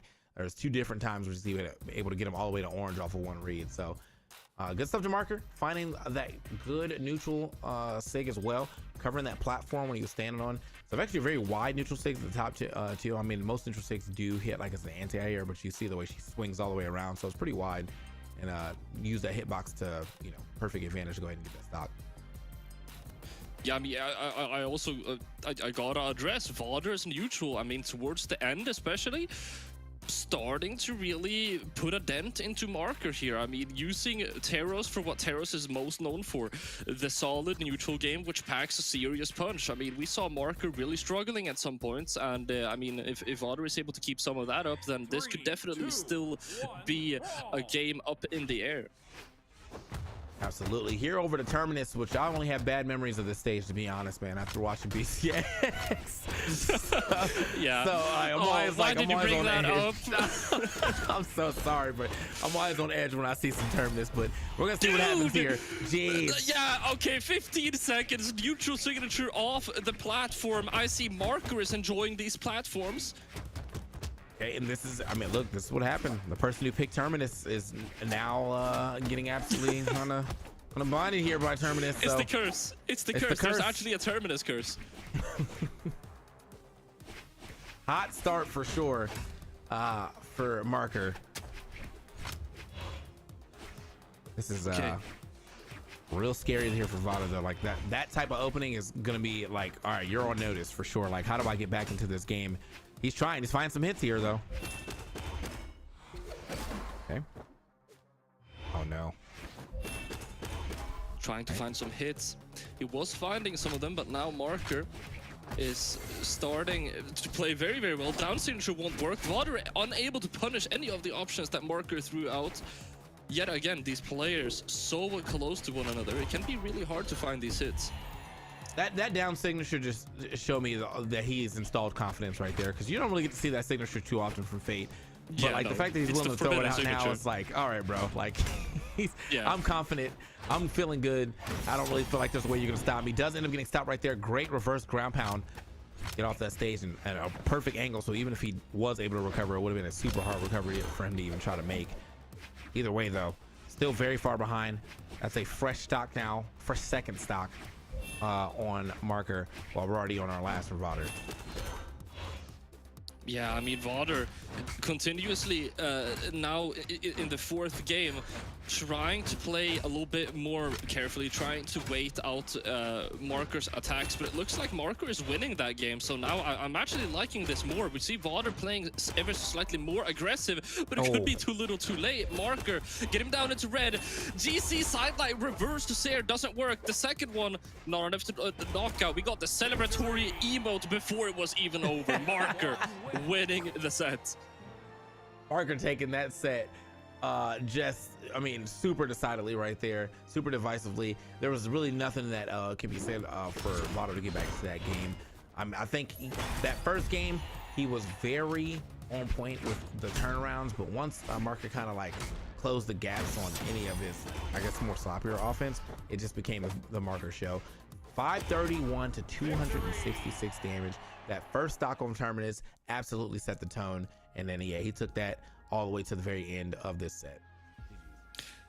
Yeah, super well played, and I do believe we are going to see more Marker gameplay immediately now, going up against one of the players that I was hyping up the most right when we opened this broadcast. He's going up against Poe, so this is definitely going to be an exciting set. All right, so yeah, you said, yeah, I think that was one of the people that you had definitely brought up, but as I said, you know, pretty new to this region, so I'm getting to see some new talent. I see a lot of Kingdom in here as well, though. So I mean, not new to the Kingdom org for sure, but see what he brings to the table. I see he also has the 2v2 summer champion last year champion.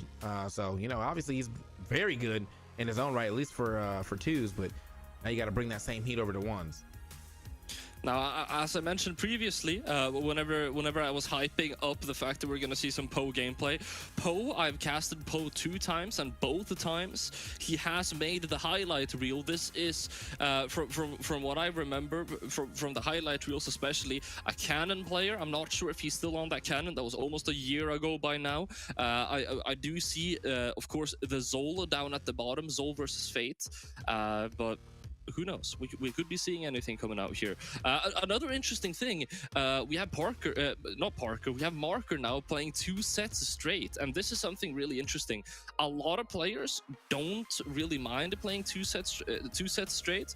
You'll see kind of a divide where it's like, oh, I like it. I'm in the flow state. I want to be able to keep up, and then there's the players that really need a break. So depending on how Marker is able to cope with that as well, could affect his performance here. Yeah, and I think honestly, well, okay, so we're going defense into the Zol, but Zol is one of the characters that can get that 10 force, and I would have done it. You wanted the 10.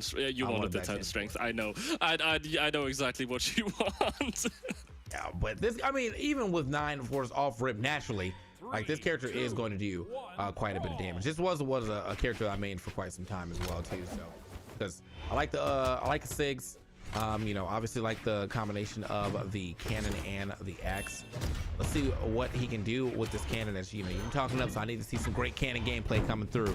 Oh, try to get that reversal. That would have been big damage if he was able to hit that side air.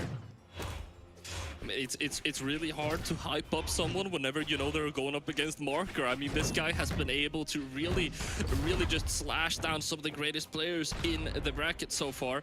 Poe doing a pretty good job so far though, getting down into red. Needs to find that knockout by now. Downlight Nair is going to do the trick. Yeah, no, this is a hot start for sure for Poe. We're only taking up into the yellow damage, but again, this is what happens when you're playing a character that has so much force and 2 weapons that do a lot of damage as is. So he's gonna be able to kind of take every stray hit or every like 2-piece combo and kind of change the color if he's able to keep that going. Nice down there to go ahead and get back to the stage. Oh, tried to go huge right there with that ground pound, and he's keeping the cannons on deck. Oh, 3 stocks to 2 right now. Poe unable to get back up though, as Marker grabs that knockout. 2 stocks to 2, as Poe is gonna have to try and find this knockout. I think he's gonna pick up an axe right now. I'm not sure if that's the weapon that he would prefer to get the knockout on. It is gonna be the axe. Endlight's not gonna do the trick. Okay, quick with it though. Had to test it and just see what happens. But yeah, axe in hand. You know, axe also good at these straight hits, but not sure how good his axe is right now. He's really got on it, got 1 hit in there. He's just been kind of thwarted. Oh my, Marker. Yeah, I like how he's willing to go out there too. These side airs are really finding their mark. You know, no pun intended, but like he's definitely hitting a lot of these, just kind of like dropping right next to him and then pushing him further and further away from that stage. Yeah, I mean, Poe was looking really good, and then Marker was basically, I mean, it might not seem like it because he was down into basically red, but that was a clean stock, I'm pretty sure. Did he get hit a single time? Yeah, he got hit by that 1 axe endlight. That's I'm pretty sure the only time he got hit. So insanely good stock coming out from Marker. Now Poe though is on his preferred weapon here. He's on the cannon. He goes for the play. Large string off the side, but Marker is able to get out of it, and he's taking stage control back. There's so much back and forth, TK. I can't take it. You gotta take over. No, this is absolutely insane how this is going. They are fighting, I mean, in open air. Oh my God, the down air does find the mark. He finds it again, but he's still, how did he touch the wall? When? I don't know. I've got no idea. He's back onto the stage, but Marker throws him back down either way. Oh, I don't know how he touched that. That down there looked so perfectly timed, but somehow he knew he touched the wall, made it all the way back there, but only lived for another like extra 5 seconds. Unfortunate for him. And I really do think that whole game was, yeah, I got to see that one more time. The whole game had to be sold just off of the fact that he wasn't able to get anything truly accomplished with that axe.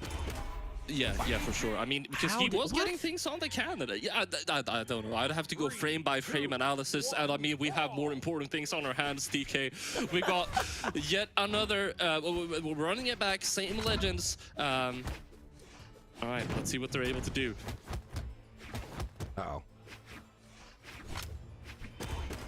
Yeah, I mean, again, I am super believing in the cannon. Dude. The cannon looks very good, but it right now I feel like it doesn't matter how good your weapon is.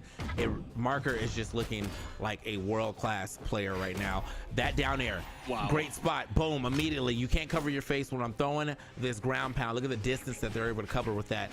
Clean start from Marker.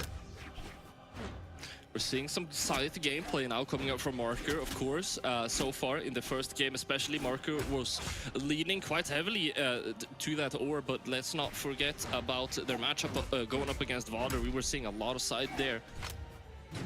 Okay, little three-piece, nice back. Okay. Yeah, good stuff for Poe.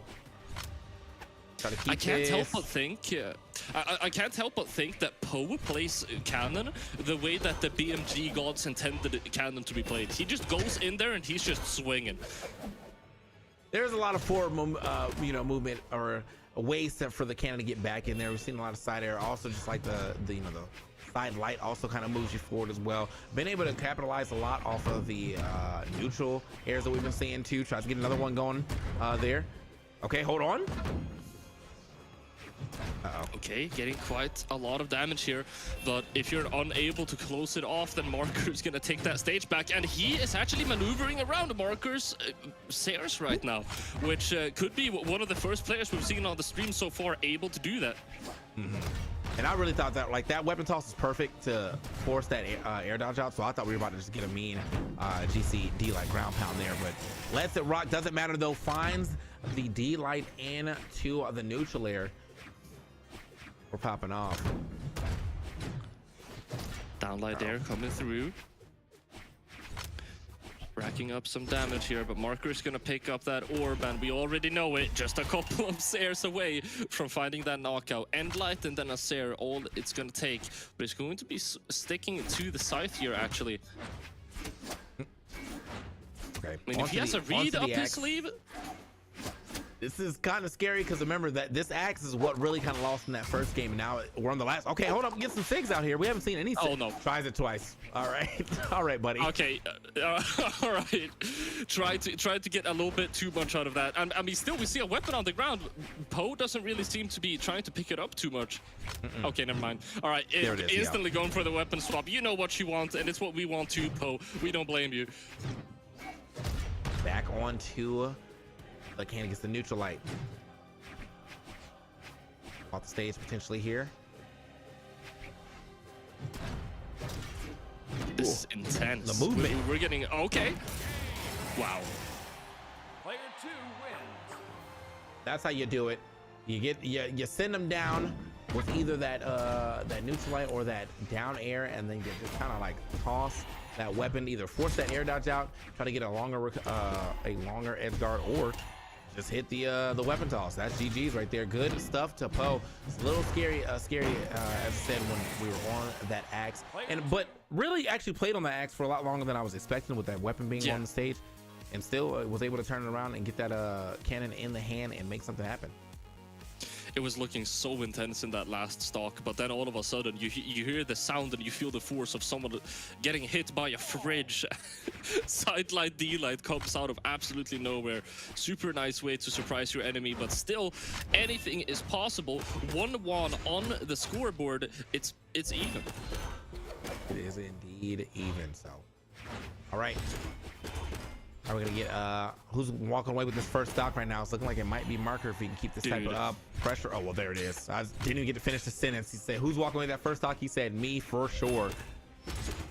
At this point, I'm almost used. At this point, I'm almost used to like 20-second knockouts from Marker. Like I feel like you should never reach that point, but for Marker, I mean, this is normal.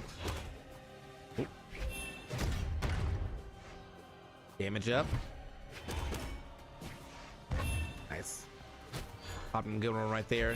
Now Marker was really trying to keep Poe at the side right there, at that left side, but whoa, hold on. Okay, was able to touch the wall this time around too. That was a little scary. Trying to keep him away with these Sears and dares. He needs to find the knockout now though. Weapon throw coming out, sidelight Sear. If Poe goes down here, this is a massive lead for Marker.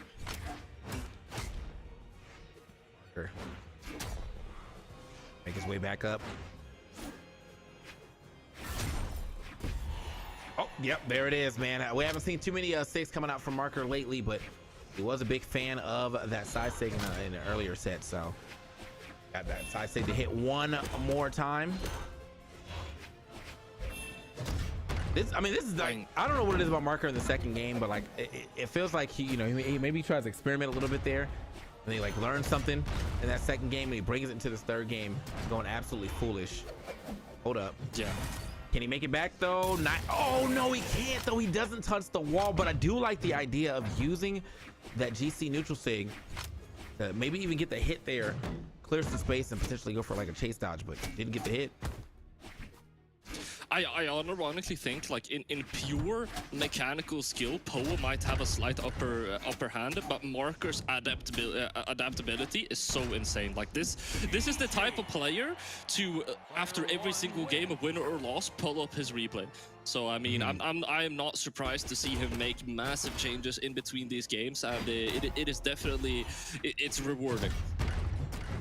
That was absolutely what an ender right there too. It's like, I already know that like neither one of us are making back to the stage, but guess who has an extra stock just in case I go a little too ham. So goes for a double ground pound, but the second one does get air dodge regardless. My man was out of resources after that, so big pressure being put out there on that right side off stage, and it was enough to get the stock. Now moving into our 4th game, Marker looking for one more to get into this losers finals. Finds the end light, instantly setting up for an offstage situation. The down signature is gonna grab some extra damage, but you're losing the opportunity here. Side lights here. We're having a lot more momentum here. I think I would like to see that signature thrown out a little more though. The down sig is a very good sig, especially over the edge. You know, they end up poking their head a little too far, or you do it a little further back and get that third pillar going, and they try to like, you know, slide onto the stage and we get picked all the way up. But either way, right now we get right down the middle. It comes to this damage. Who's getting that first stock? The neutral light's gonna hit on stage. There it is, just like I was saying. He slid onto the stage right into one of them flame pillars. Boom. Get him out of here. Sarah coming out, goes for the off stage, and the dare is gonna finish the job at 2 stocks to 2 right now. I also want to quickly preface that, of course, the game that we just came back from, the previous one, Marker got like a 15-20 second knockout. So I mean, you add that to the equation, he's got a lot more to work for now. Ooh, okay, looking for the low recovery there with that, with his own recovery. Had Poe drop down, would have dropped straight into that, would have put him in a real bad position. So, oh, the reverse you're looking for. That's usually that's the party starter really when it comes down to the cannon. You can get that pretty early on damage, but we already got some good damage here onto Marker, so he gets sent pretty far away. And look at that, the 3-piece. My man's been in training mode. I saw that. that's the 3-piece from the trials. I saw that. Very, very nice combo. The trials, like the challenges. Yeah, the challenges. No way. Let me be in the training mode real quick. I gotta do some challenges. I love that. I had no idea. I think it's like 8 frames or something. Really, really good to throw out, because it can be quite difficult to punish. 8 frames? I'm not sure if I said that right. All right, Poe has almost a full stock lead at this point. Marker is having a bit more of a rough time finding his hits in neutral. I mean, the Marker that we know and love is able to find Sares on end, but I mean, Poe is... What is going on with this axe? We were memeing on this axe previously, calling him basically a cannon one trick, but this axe is kind of popping off, TK. Yeah, it's definitely turned up. I mean, when we first saw it, it was, you know, it needed to hit, it needed to be sharpened. That's what happened, bro. It was a dull axe, and now it's been sharpened. It's ready to really cut through the competition. Oh, look at that, man. We're going to a game 5. Poe. Wow. This is crazy too. Like I'm looking at the PRs right now. I didn't look at the bottom screen until just now. PR 17 to PR 52. We are in game 5. That just goes to show you, it really isn't really about the numbers. It's about how well you're playing today. Currently, it looks like Poe's playing well enough to at least get to this game 5. Poe playing very, very well so far, but I mean, as I mentioned previously, Marker's ability to adapt, I might still go on ahead and call him the favorite here. What do you think, TK? 3, 2. Yeah, I mean, I would bet on Marker as well too, but I'm like, it's like a 49-51 right now because like has the momentum shifted for me.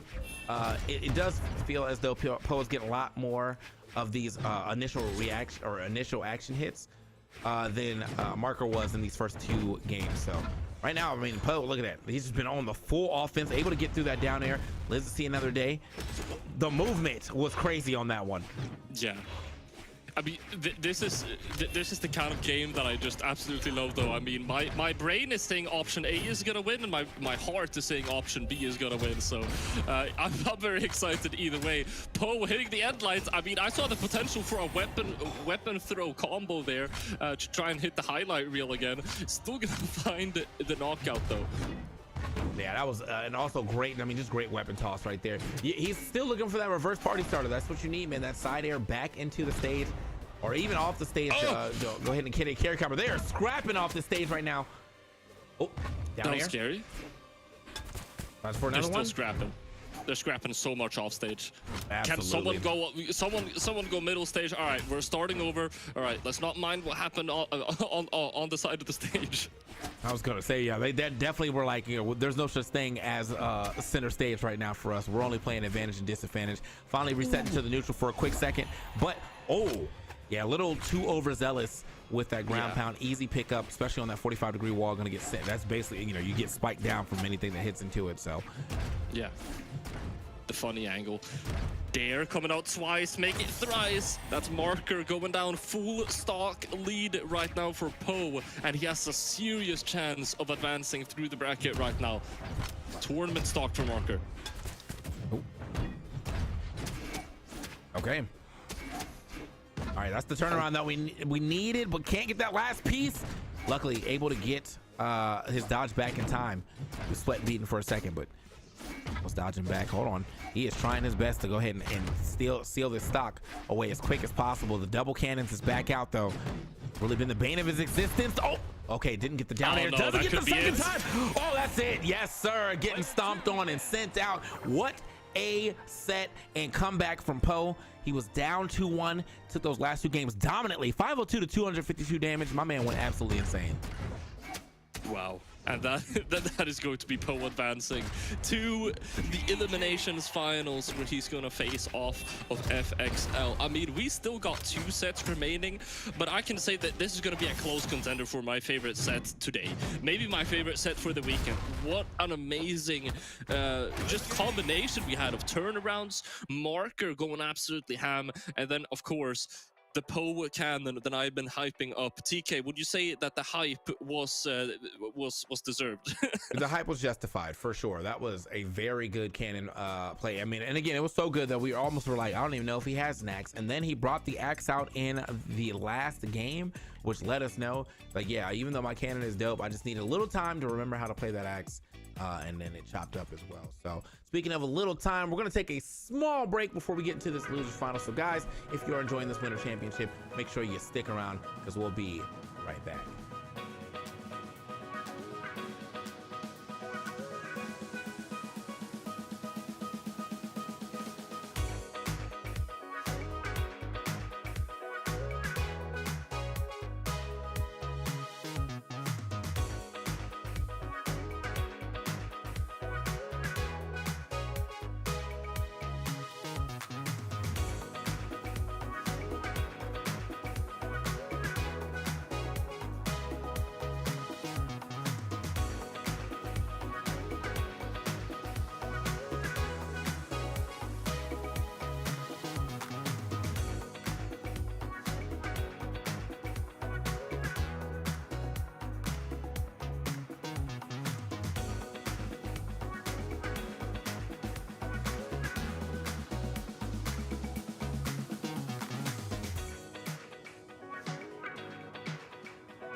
All right, and welcome back to the Winter Championship. Unfortunately, we do have some bad news, I guess, some unfortunate news right here.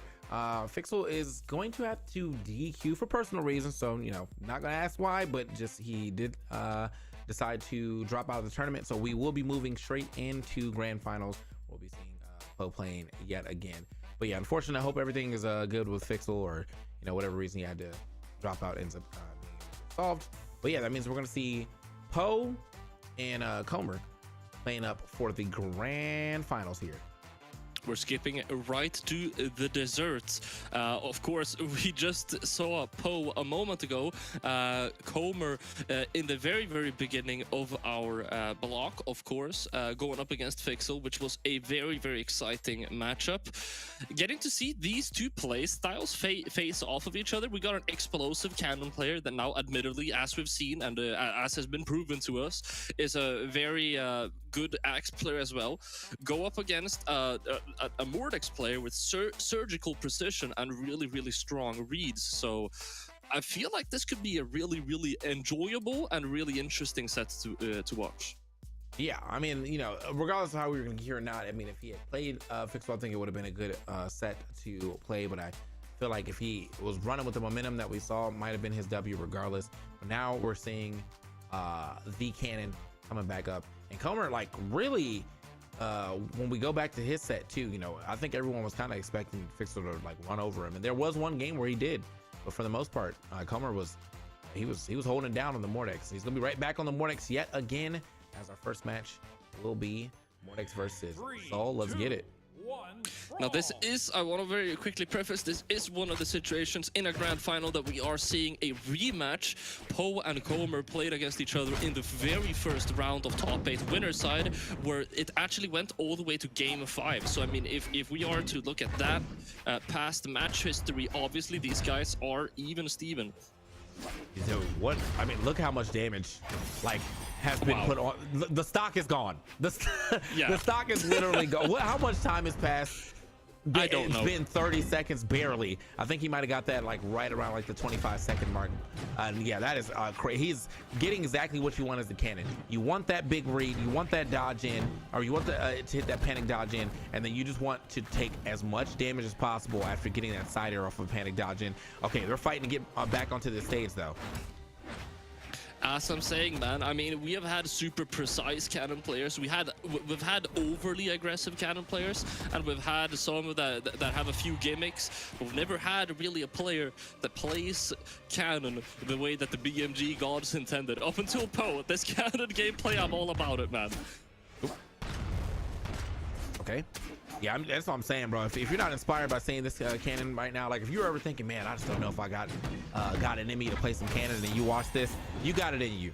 You just gotta emulate and replicate what you're seeing right here, because my man is going absolutely foolish with this cannon. Another stock being taken here, and he's hurting a little bit, but I think it's gonna take another 2 or 3 solid hits or solid 2 pieces to really threaten this stock off of Zol immediately, unless you got that ground pound. I like the idea.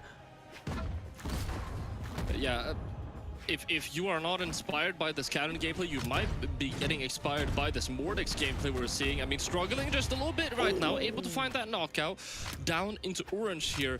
We can't forget that, I mean, after all, after a best out of 5, which is, as we all know, tournament best out of 5, the best test of skill between 2 different players, Comer did come out on top last time around. Okay. Oh, the axe is back. Okay. Yeah, we were memeing on it earlier, but it definitely showed up in the last part of his last game. It seems like it's kind of showing up right now, but he is going to go ahead and trade it out back to his tried and true. That down air was clean. Still living though. Oh, but not for long. There it is. It just tapped it in real quick. D-light ground pound. We love that. 534 to 418. That's some good damage, but I mean, you always expect to see high damage when it comes from Zol and Teros and things like that, because that's what they do. They're known for the damage they put out. Looks like we're going to Miami Dome. Even whenever they are not on 10 strength, TK. As they should be, though. That's truly the Brawlhalla gods intended. 10 strength cannons. So why would you make it 9 strength if you didn't intend it to be 10? Yes, you're absolutely right. We're going to Miami Domina though, so we have even more space to play around with. This is going to be an interesting pick. I wonder who this is going to favor more. We already see Poe making use of that platform. Ooh. Okay. Oh, okay, the yeah. dare game.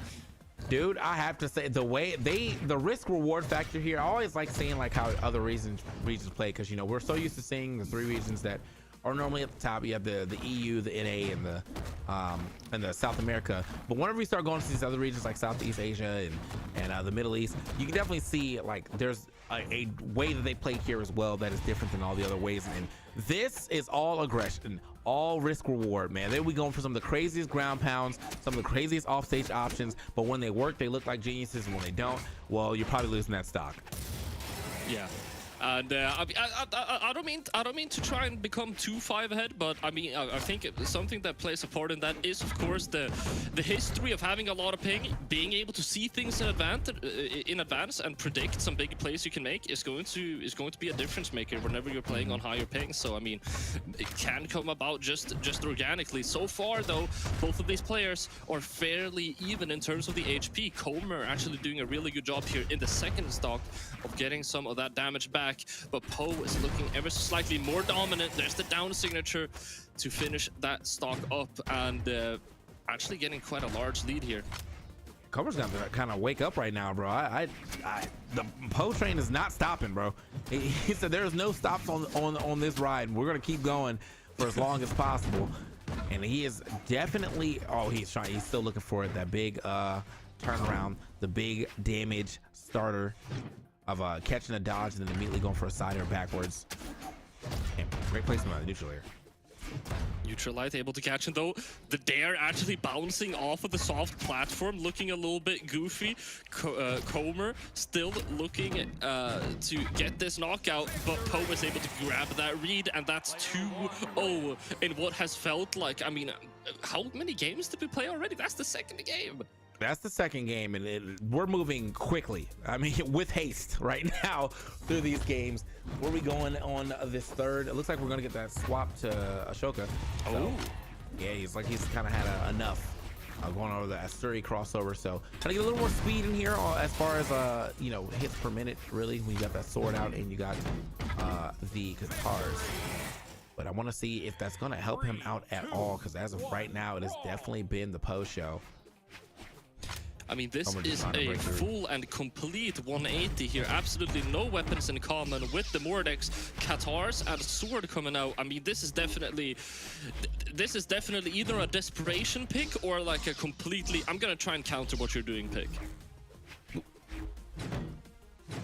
Okay. Ooh. All right, now we're trying hard for sure to get some damage right here. I feel like he played this earlier though, like not in the set that I was watching. Or that I got to see. I don't know why though. I just feel like I saw this, or maybe I was watching Southeast Asia and someone was on the Ashokas as well. So I might just be mixing up my regions. However, I need to. We're doing good damage here on the guitars. We already got the you know, the color lead. Now I just need to find a way to get the stock off, and that is it. You know, just get a weapon toss clean.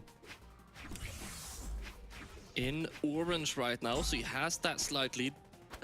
Sword in hand as well. Tried to get that starve, actually baiting him a little bit there before going for the Qatar pickup. I like that. Okay, clean down air. See my man packing. Looking for he's able one to get back more up, down air if he can find it. Comer He looking spaced that out very perfectly. comfortable, looking very comfortable, even though he barely has any options left there off stage. Unable to make much of it though, unfortunately. Goes for the unarmed commitment though, as he, I feel like we're seeing a much more confident Comer as he swapped over to the Sasori. Yeah, and I have to say, I mean, like, there's definitely still one of those situations where I think that Poe is going for some very, very hard reads that are now starting to get hard punished. You know, he's in a position where he could look for like the more obvious option, but then he's like, let me see if I can get this hard read instead. And it's not paid off for him much yet. Got another cannon in hand though. Oh, There you go. He did it. Yeah, you know what? It still worked out though. He got the dodge back down to the ground. He didn't immediately pull the trigger, but he still was able to find himself that down sig, I think. Or it might have been side sig. I think they went a little further. Either way. Poe is looking a little bit scared right now. Like if you think about that side signature, Poe had opportunities there to go for an attack, but I mean, Comer just had to reposition ever so slightly and throw out a signature. Poe just kind of ended up inside of it. Ooh. Okay. Yeah, this is just going amazingly if for all things considered right now for well, until I say that, can he make it back?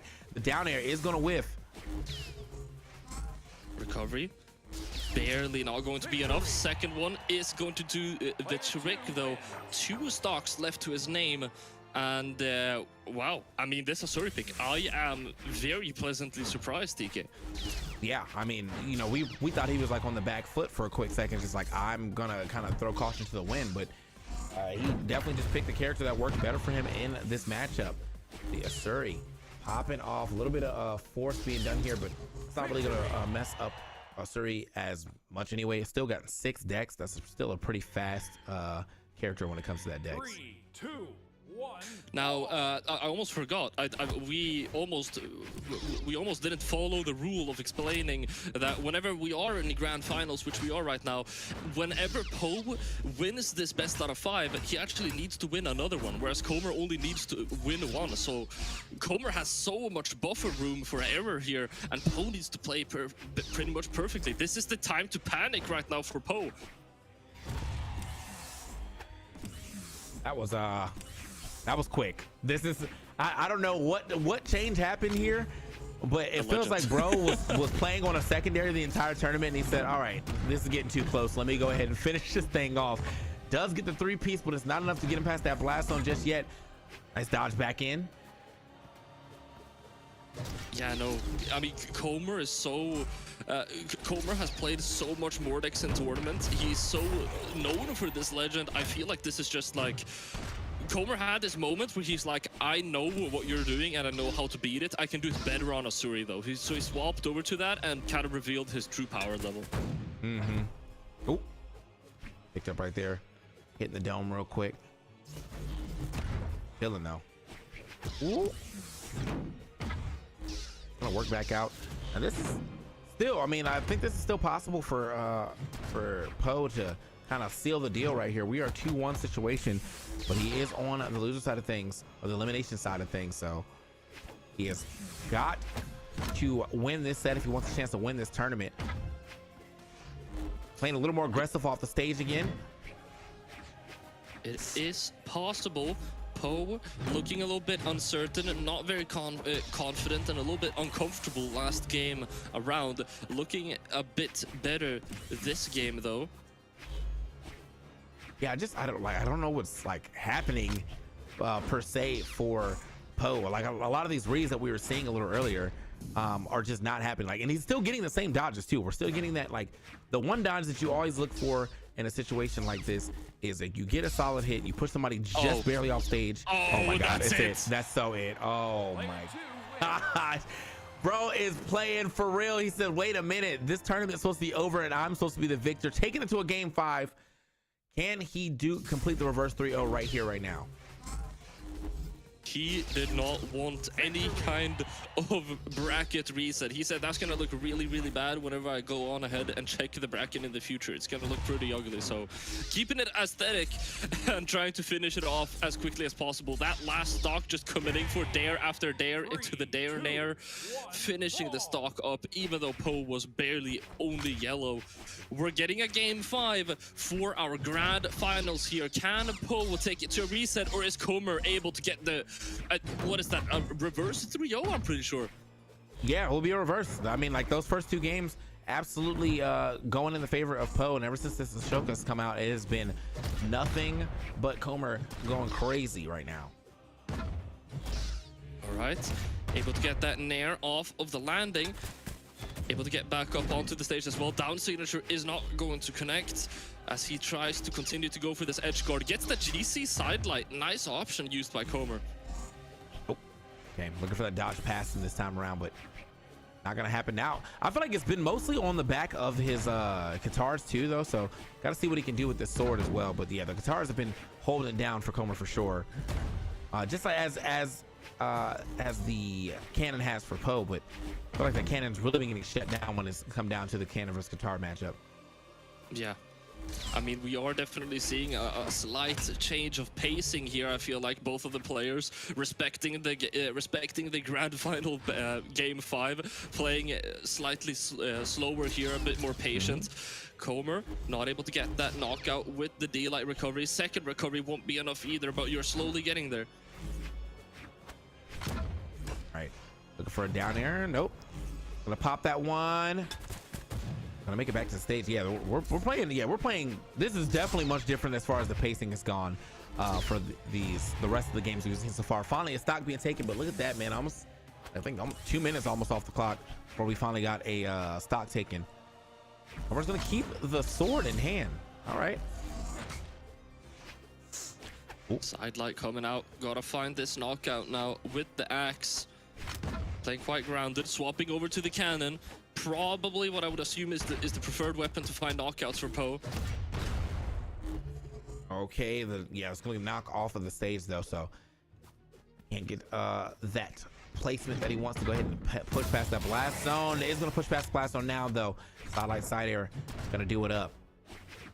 I could smell the down signature getting charged up the side for a mile away, and I think actually that's what Comer is trying to bait out whenever he's waiting by the side here. He's trying to wait for Poe to get a little bit too greedy and pull the trigger too soon so that he can get back up safely. Poe is recognizing that, and he's kind of just allowing Comer to come back on his own, and that's when he's trying to go for some hits. Yeah, and I like that too. I mean, we definitely have it's adjustment for adjustments. Yeah, it does seem as though Comer is like more willing to hang out on the stage and maybe get that down sig to pull up. But as of the last 3 interactions off the side, he has not done it. Suppose, you know, like he's learned error of his ways, I guess. Yeah, the mind games are in full effect right now. Game 5, of course, has this effect on Brawlhalla players. Double downlight recovery, still not going to be enough though. Recovery, not it either. Third recovery here. Okay, yeah, goes for a different weapon of recovery this time around. Down sig 2, but do that one way out of there. Ooh. Okay, down air to go ahead and push him away. Now gets another weapon. Unarmed neutral light, almost taking him past that blast. And that's how you know my man is hurting in that deep red. There it is. Love that. Yep. Quick GCD light recovery. Now 1 stock away from ending this tournament right now. Comer with the weapon, with the guitars in hand too. That's going to be a quick turnaround though. Steps back, immediately chased down by Poe. Downlight recovery as well. Last stock, last game of the first set. Are we getting a second set or are we getting a champion? We're about to find out. Poe on their preferred weapon here as well. Down into orange though, as Comer has been doing a really good job on these guitars, racking up this damage, trying to look to explode with a read here, but he's not able to catch that dodge. All right, back onto the sword. It's been a lot more sword play in this last game, which I really do feel like I saw. Oh my God, what? Just out of nowhere, that's why he's on the sword, because he knew exactly what he needed to do. We're getting that neutral sig and we're getting the winter championship. Big shout outs to Comer. What a clean play right there. Super nice way to finish it off. As you mentioned, absolutely coming out from nowhere. I heard you got jump scared by that. I did, bro. That literally came out of nowhere. I definitely got hit as well. I was not expecting him to drop that just like that right there at the end. But yeah, no, I mean, for most of that set, I feel like he was definitely handling business on those on the guitars. And then he's like, actually, check this out. Yeah, check this out. Swapped over to the sword, finished it up with the sword as well with that neutral signature, and yeah, I feel like Comer just had an edge in the mind games, especially in the longer term side of things. He was able to adapt just a little bit more every single game, and that's what led him to the victory. I had to look at it one more time, and I always keep the stream up because, you know, I gotta get my rewards too. But that was absolutely a great ender right there. That's how you dominantly win a tournament. Big shouts to Comer. Let's go ahead and look at this bracket one more time so you can see everything that happened here on this, well, everything that happened here in the bracket, let's say, on this stream. So Comer was in winners the entire time, had very close games with Poe twice now. This is the second time that he's had to go to game 5 with Poe. So that just means that, you know, these two were fated to meet again for sure. Unfortunately, we had a little DQ action there for Fixel, but hopefully we see him in the future. And then, yeah, got to give a shout out to some of our other players. Introvert to here was in the building. Tommy, Sky, Vodder all showing up. We had a great top 8. Great top 8. I just have to also mention this. This might be one of the most... Comer might have had one of the most anime top 8s ever, because the first round, whenever he went up against Poe, that was also a reverse 3-0. He literally got back-to-back reverse 3-0s in top 8 winner side against Poe. So very, very impressive things coming out from Comer. Yeah.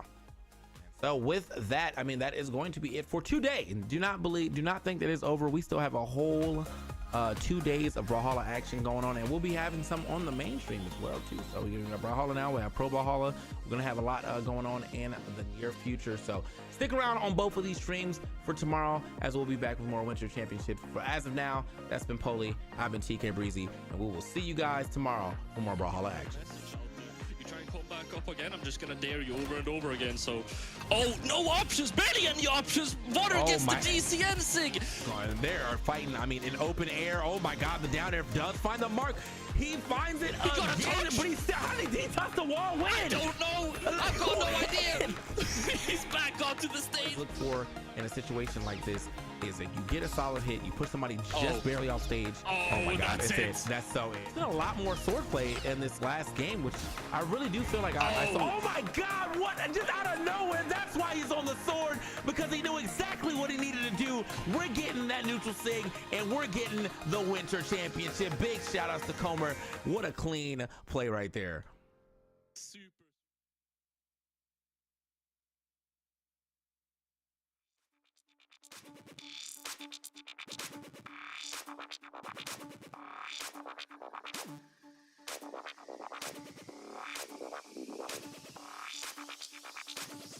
I'm gonna keep it real with you.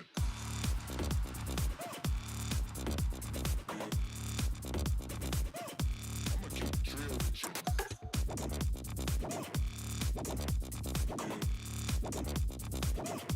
I'ma keep it real with you.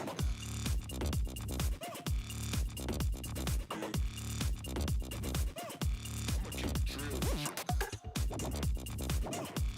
you.